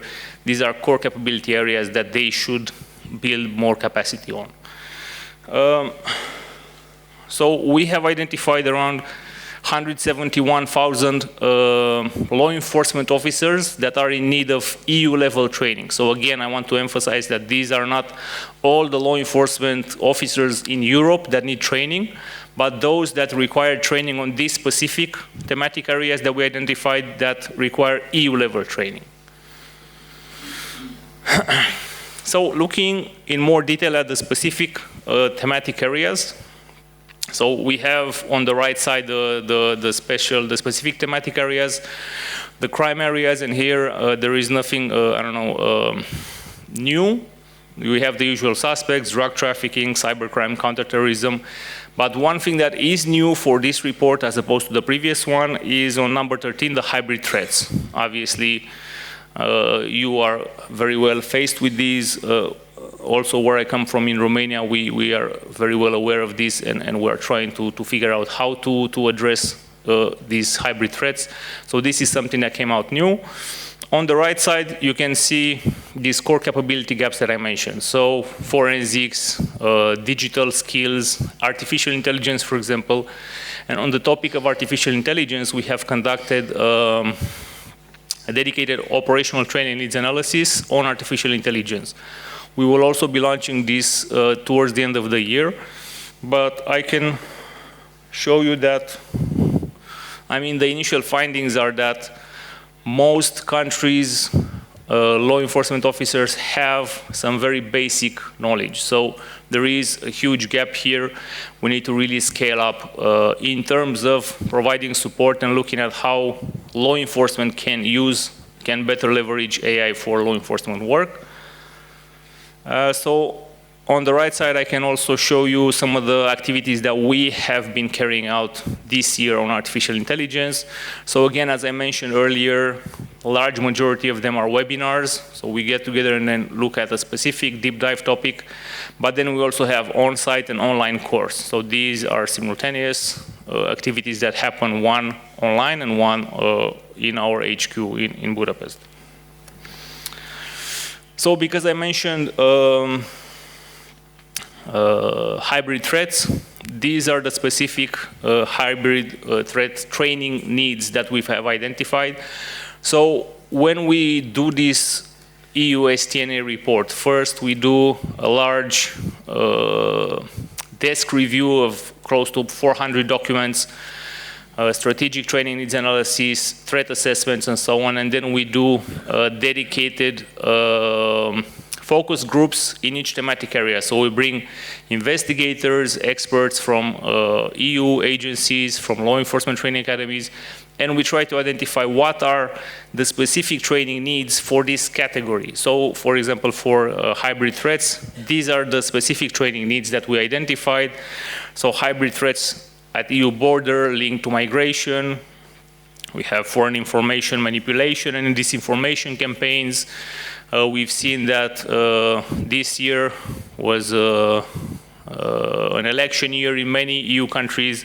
For example, in Romania, we had really big surprises from unknown actor that just emerged as #2 potential presidential candidate after these large-scale disinformation campaigns funded by Russia. So this is a good example in what areas we can focus on when we develop training for hybrid threats. So now taking this, and this is, of course, it's a public report we will publish, and you will have it available as well, and it can help you as well guide your training activities, so it's not something that we only us follow, but is for all the EU community in this area. So talking about emerging threats, at CPOL, as being an EU agency, we have a very robust programmatic cycle, and then we do consultation with our management board, with our CPOL national units, with other EU agencies, with the Commission on what courses we should offer in our program. So this list of training activities is defined, decided, and usually it's set in stone more or less for the next 2 years. So next week in Budapest, we will have our management board meeting, and the management board will approve the list of courses that we deliver for the next 2 years, more or less. So that meant that, unfortunately, we didn't have a lot of room to respond to emerging training needs. So with that in mind, starting last year, we came up with this mechanism, the Emerging Training Needs Scheme. So we open a call for about a month and a half in December. So last year in 2023, in December, we launched a call for 2024. So member states can apply. We had 3 slots available for on-site courses.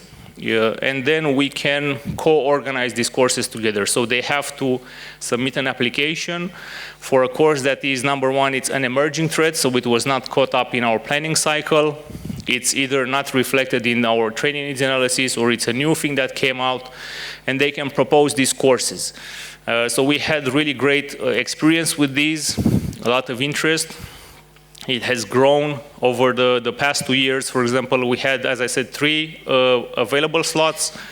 The first year we had only 3 applications. Next year we had 11 applications for these slots. So that's almost a 3-fold increase in the number of applications.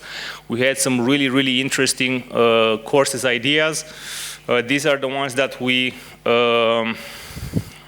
delivered this year. So on the right, maximizing using AI tools from Europol tool repository, hybrid threats suggested by Poland, and pan-European football security by Romania.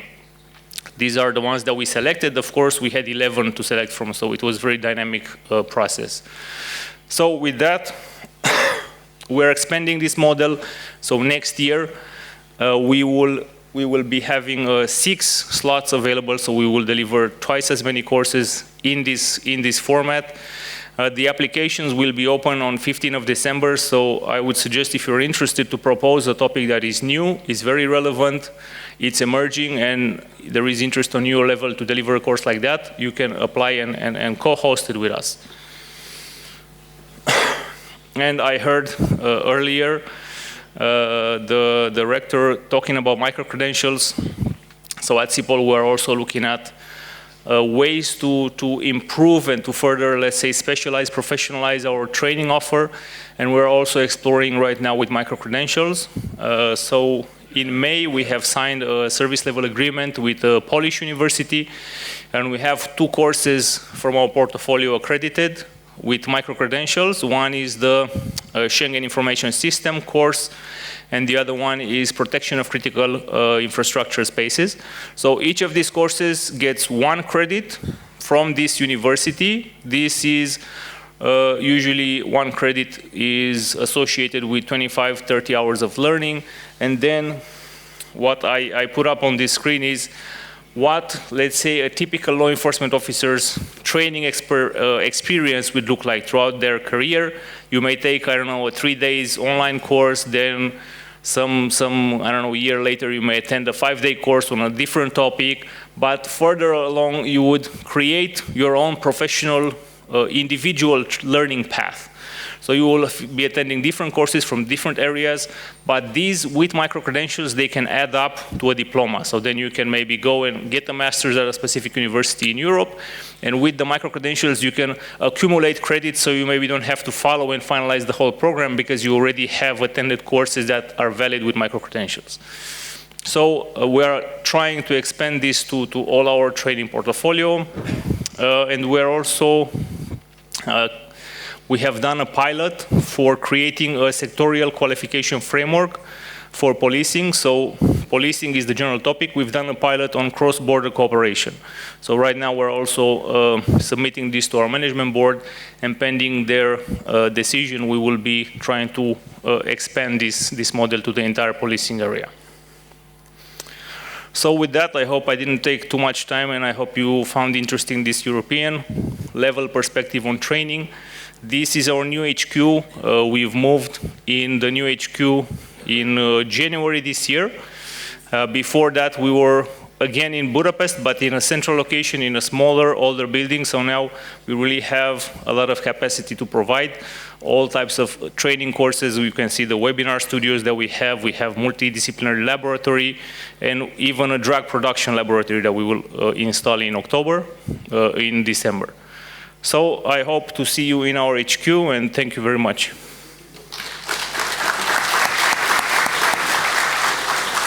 Thank you for coming. Thank you for your presentation. Any questions, or if not? Yes.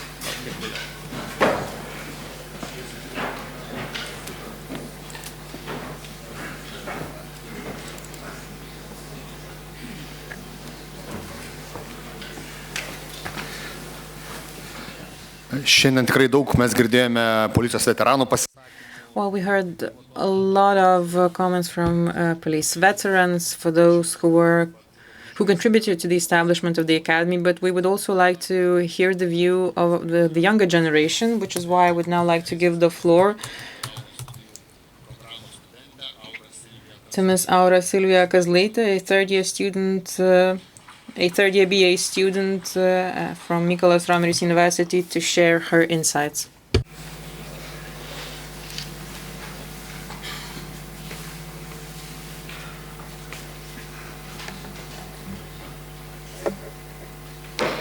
Sveiki visi, gerbiami svečiai. Good afternoon, distinguished guests, colleagues, ladies and gentlemen. I'm a third-year student at Lietuvos Respublikos University, and today I would like to speak on the students' attitude or approach towards police officers. There are fewer and fewer younger people in Lithuania who fully trust the police. Is this a sign for change? And this question raises the question of why the younger generation is often skeptical about state institutions, including the police. The relationship between young people and uniforms is particularly important, as this is the generation that will soon take over the responsibility for public safety. Trust in institutions, the image of institutions, their authority shape not only the feeling of order, but also the future of the state. While studying, I have increasingly noticed that younger people are skeptical about internal service and wearing uniforms. For instance, when I attend study fairs where I represent the university, I see different reactions from young people. Some are sincerely interested, smiling and asking about the officer's work experience, while others try to bypass uniformed officials or observe them from afar. I'm happy that when I'm studying law and police, and I intend to become a police officer, many peers are surprised and asking about my choice. This raises the questions to why today's younger generation is choosing less and less to live on the motto, defend, protect, help. At the same time, however, we realize that we must look for new ways to revive the younger people's confidence in the police officer's uniform and to show that the service is not only a challenge but also an honor. According to the latest data, about 75% of the people trust in the Lithuanian police forces. However, if we look at the younger people, the rates are likely to be lower. Surveys show that the younger generation is often more critical of our institutions. Now, why this is the case? On the one hand, young people's attitudes are shaped by social networks and media, often dominated by negative stories. More and more often, we have to see not only ambiguous headlines, but also various mocking videos depicting the work of officers. If we go to the comments section, we see that it is filled with various mocking, negative and critical reviews, which only reinforce the stereotype that the police is not an authority but an object of ridicule. On the other hand, personal experiences or stories of peers have a significant impact.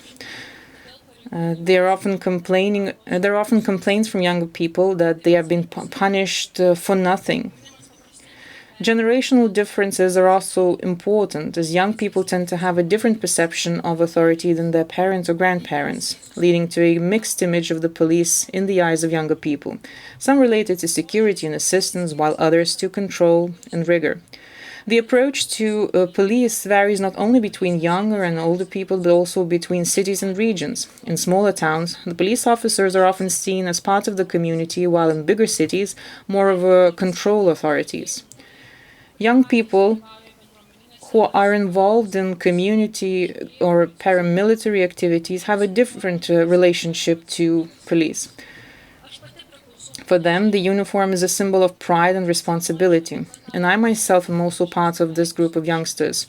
Volunteering has become my first step in getting to know the uniform, its meaning, and I've learned how to love it.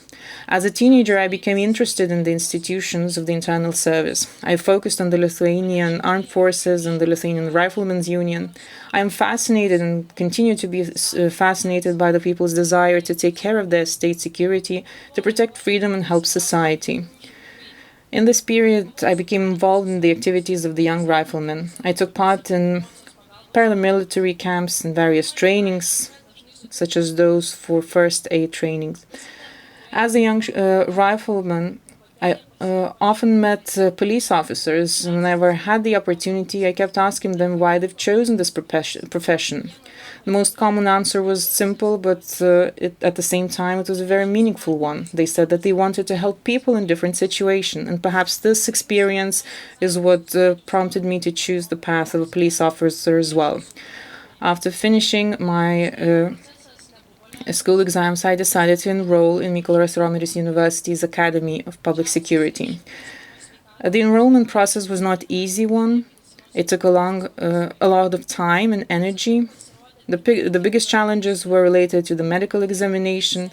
The procedure turned out to be too long and quite complicated. I had to find out for myself what tests I need to take, the specialists I need to visit.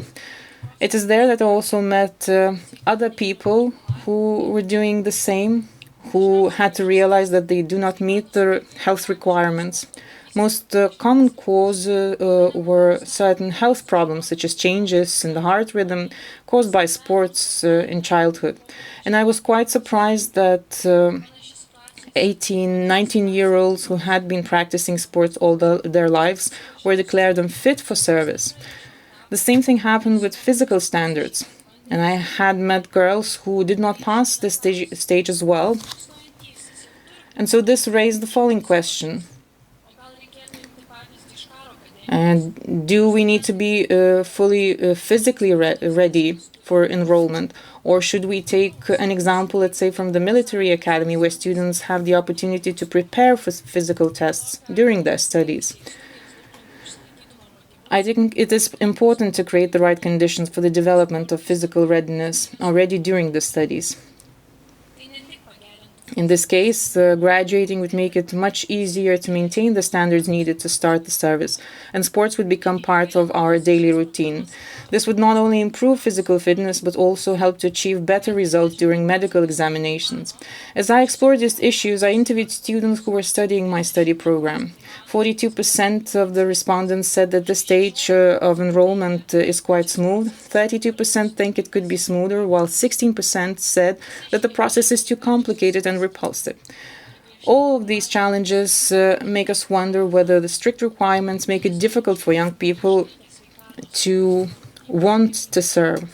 After all, some of the people who want to enroll in these institutions fail to pass health or physical tests and lose their motivation and choose a different path. In this way, the police lose talented, motivated people who just lack more time or proper conditions to prepare for such tests. This experience not only affects young people themselves, but also shapes the overall attitude of younger generation towards the internal service, making it seem too heavy, inaccessible, or even unattractive. Now, when it comes to young people's attitude towards the internal service, it is also important to take into account the challenges of the police's own work in Lithuania. One of the most significant factors is the relatively high workload and lack of officials, leading to frequent overtime, fatigue, and a high risk of burnout. Equally important is the relatively low salary, especially for the beginners.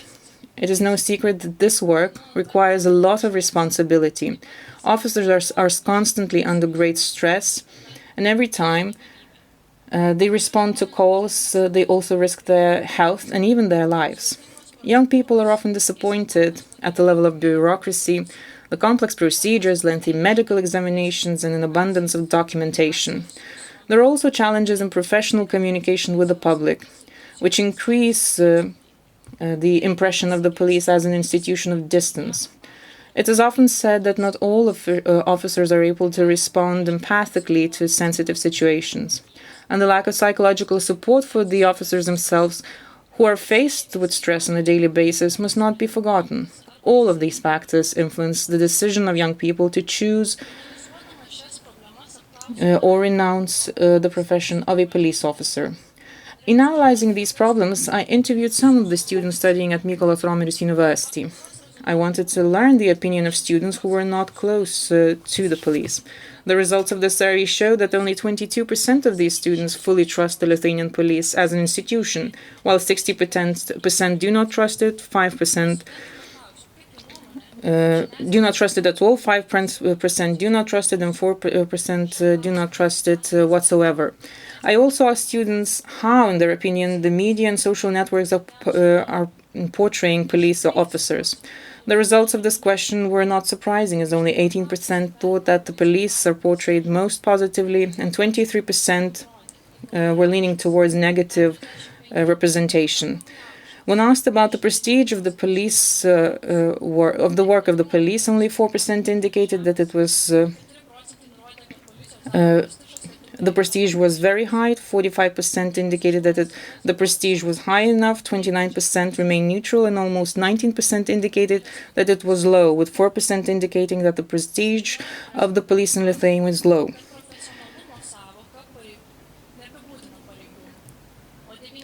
17 respondents considered that the notion of professionalism does not describe officers, while 97 said that it is fully descriptive of police officers. 16 respondents said that officers are not polite and respectful, while 79 said the opposite. 16 respondents believe that the officers are completely uncharacterized by the notion of justice, while 93 respondents said the contrary. 12 respondents did not describe officers as strict, while 88 respondents said the opposite. 16 respondents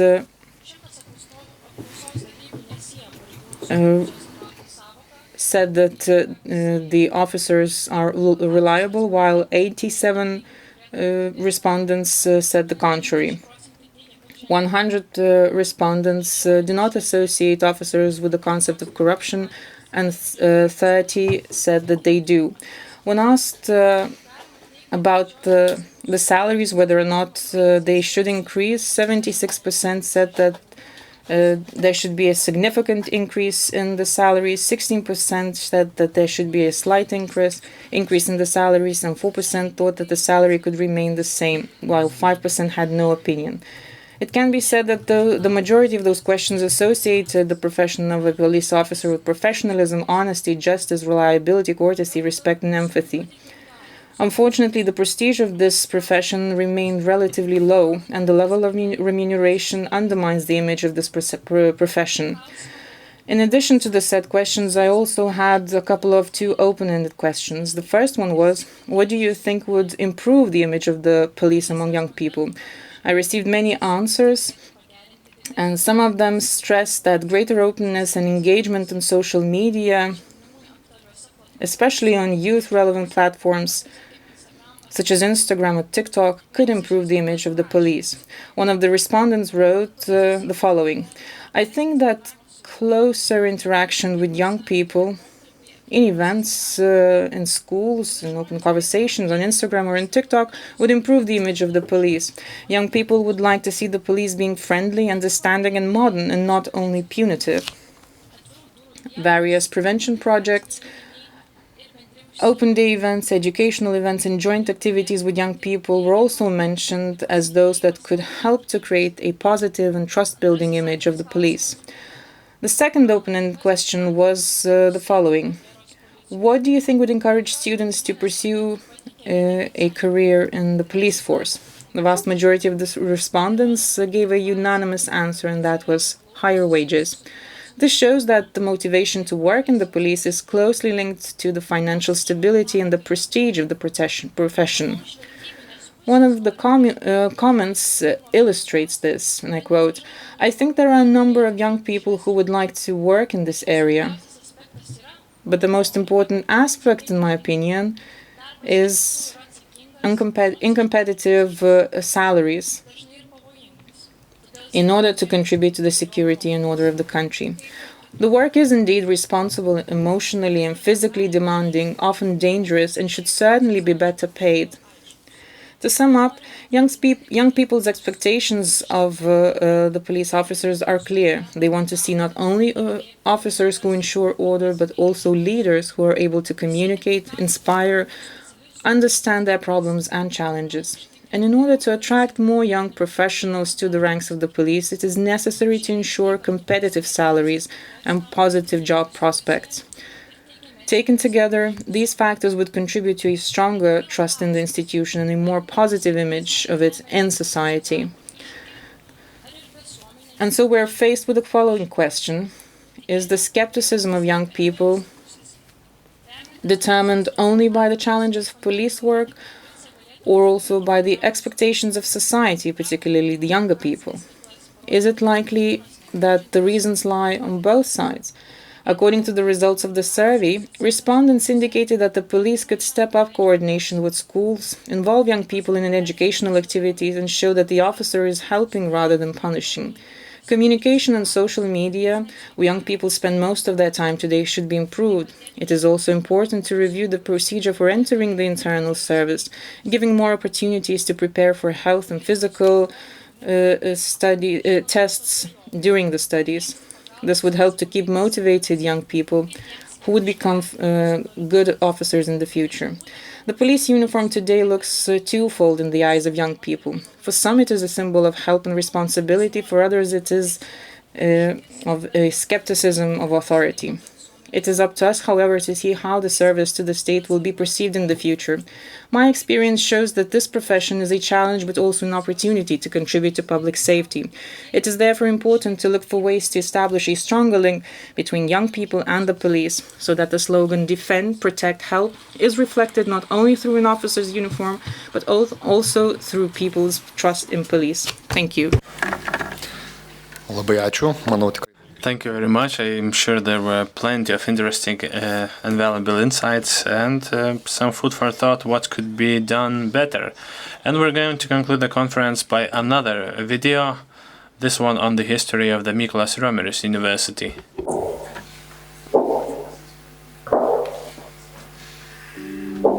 Širdis taip daužėsi, kad rodos dūžio aidą girdėjau koridoriuose. Universiteto profesorių kambaryje surūkiau papirosą, kad įgaučiau drąsos ir nurimtų nervinė įtampa. Išgėriau stiklinę vandens ir užlipau į viršų. Salė prisirinko sausakimšą. Klausytojai ir klausytojos manęs jau laukė.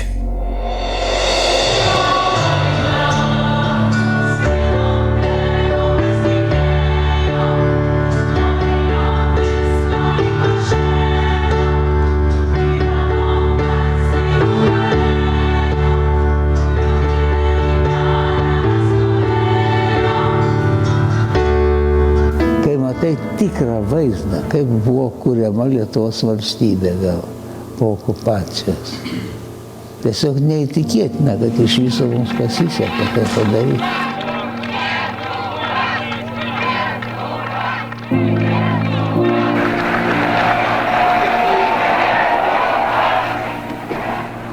Lietuvos Respublikos aukščiausiosios tarybos aktas dėl Lietuvos nepriklausomos valstybės atstatymo.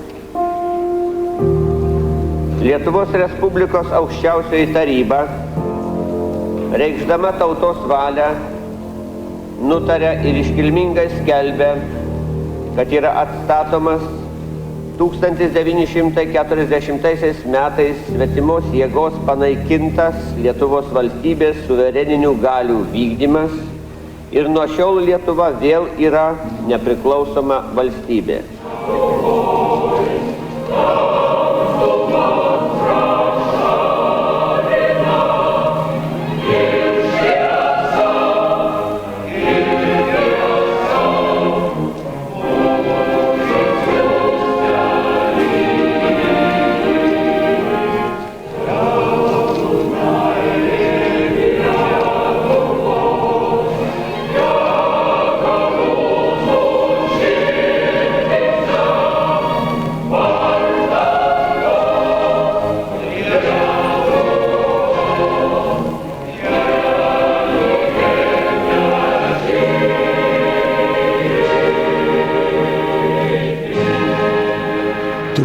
Būtent tokios institucijos, kuri išleistų naujai Lietuvai naujus pareigūnus.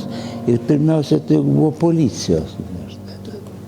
Iš kur mums gauti naujų normalių europietiškų policininkų, o ne milicininkų. Ir tada, kai mes kūrėm, reiškia, man prisidedant, kūrėm policijos akademiją, aš atsimenu, aš sakiau, stojam į fronto liniją.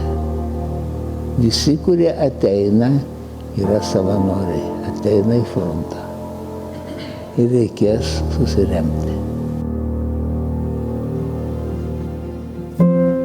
Universiteto raida simboliškai atkartoja Lietuvos valstybės raidą. Universitetas gimęs kartu su Lietuvos nepriklausomybė, 90-ieji metai, kūrėsi valstybė, kuriai išties reikia praktiškai naujos viešojo valdymo sistemos, naujo teisinio reguliavimo, reikia pereiti iš sovietinio ekonomikos modelio į visiškai naują demokratinį rinkos ekonomikos modelį.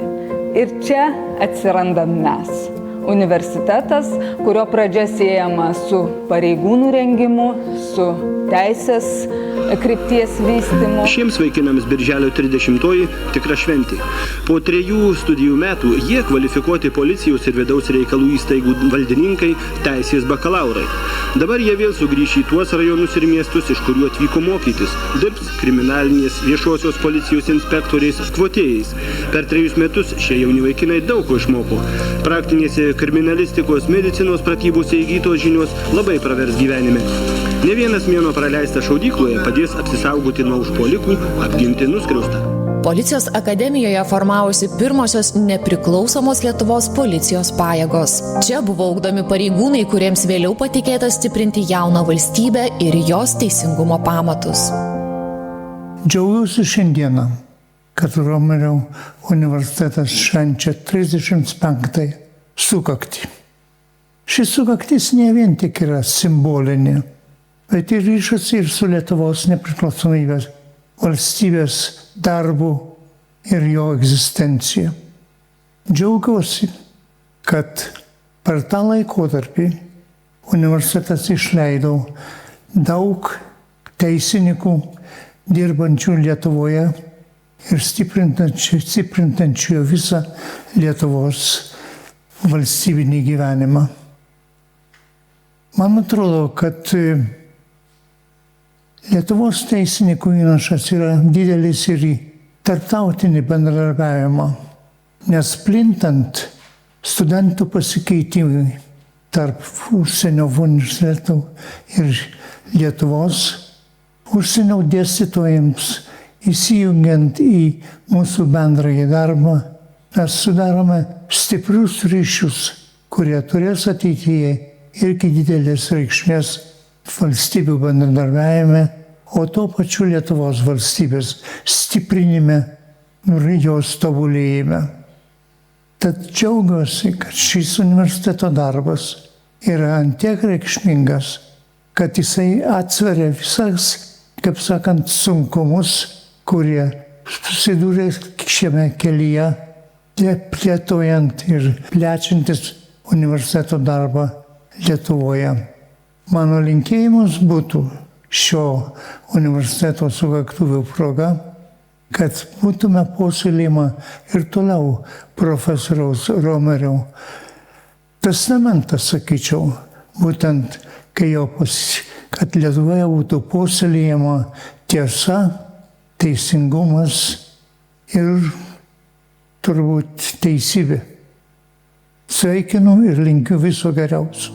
MRU universitetas, kuriame gyvename, augame ir kuriame ateitį.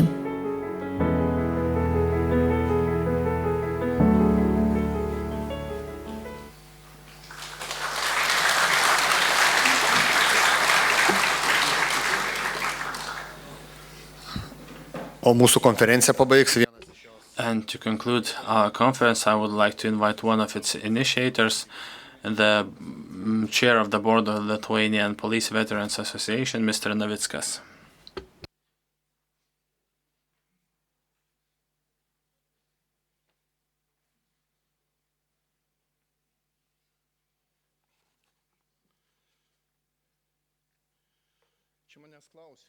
I was asked, what kind of flags are there?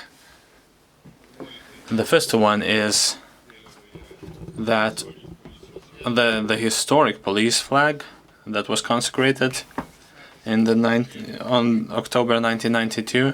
The second one, it currently flies in the Museum of the Police. So the first one, the second one is the police veterans flag. The third one is the flag of Lithuanian police. consecrated under Commissioner Gruožas.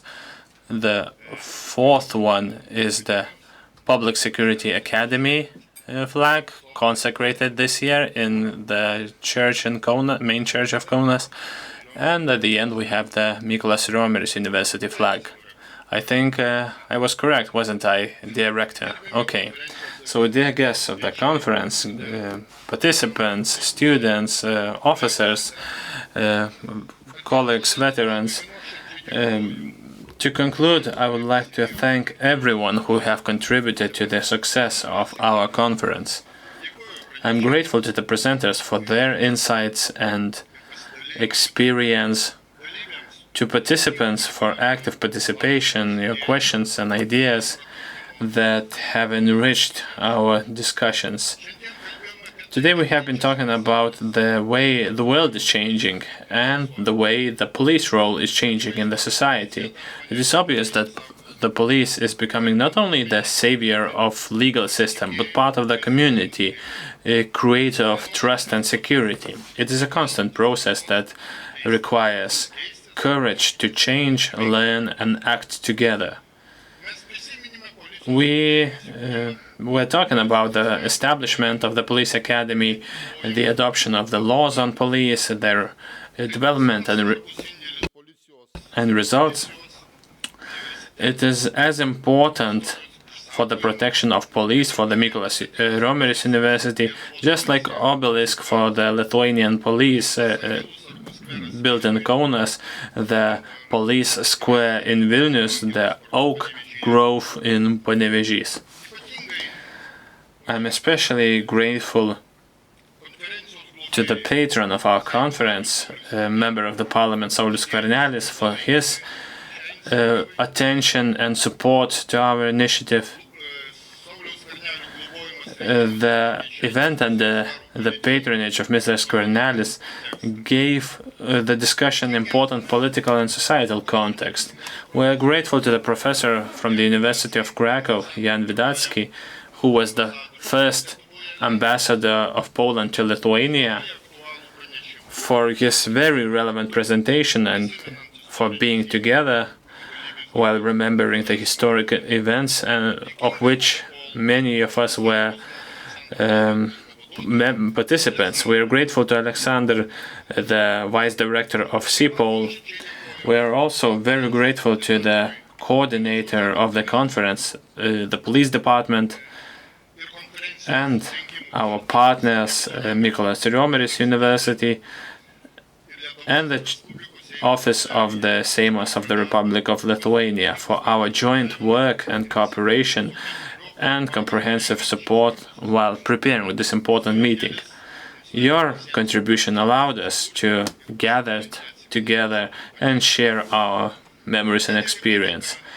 I'm also grateful to the moderator of the conference, Mr. Ramūnas Matonis, for professional moderation, for sticking to the schedule, for this open atmosphere.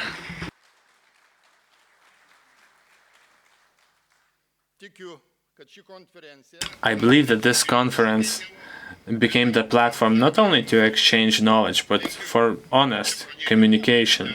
I hope that the conversations that started today will continue among institutions, officers, investigators, practitioners, police veterans, communities. Only by working together we can enhance trust and create a safer, more united society. The material on the topic of the conference will be further developed and available on the website of Mykolas Riomeris University and their social accounts for everyone interested. I suggest you do not throw away your membership cards, because they have a QR code that will remain active and will allow you to access the recordings of the conference, the list of the scientific publications on the police of Lithuania from the last 35 years, and archival material that was demonstrated and the one that was not demonstrated as well.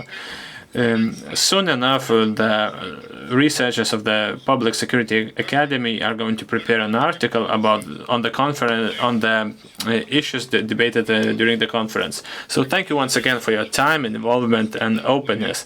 I hope that the insights of today will become a launching pad for further work, joint projects, and stronger cooperation. Thank you for being together, and see you next time.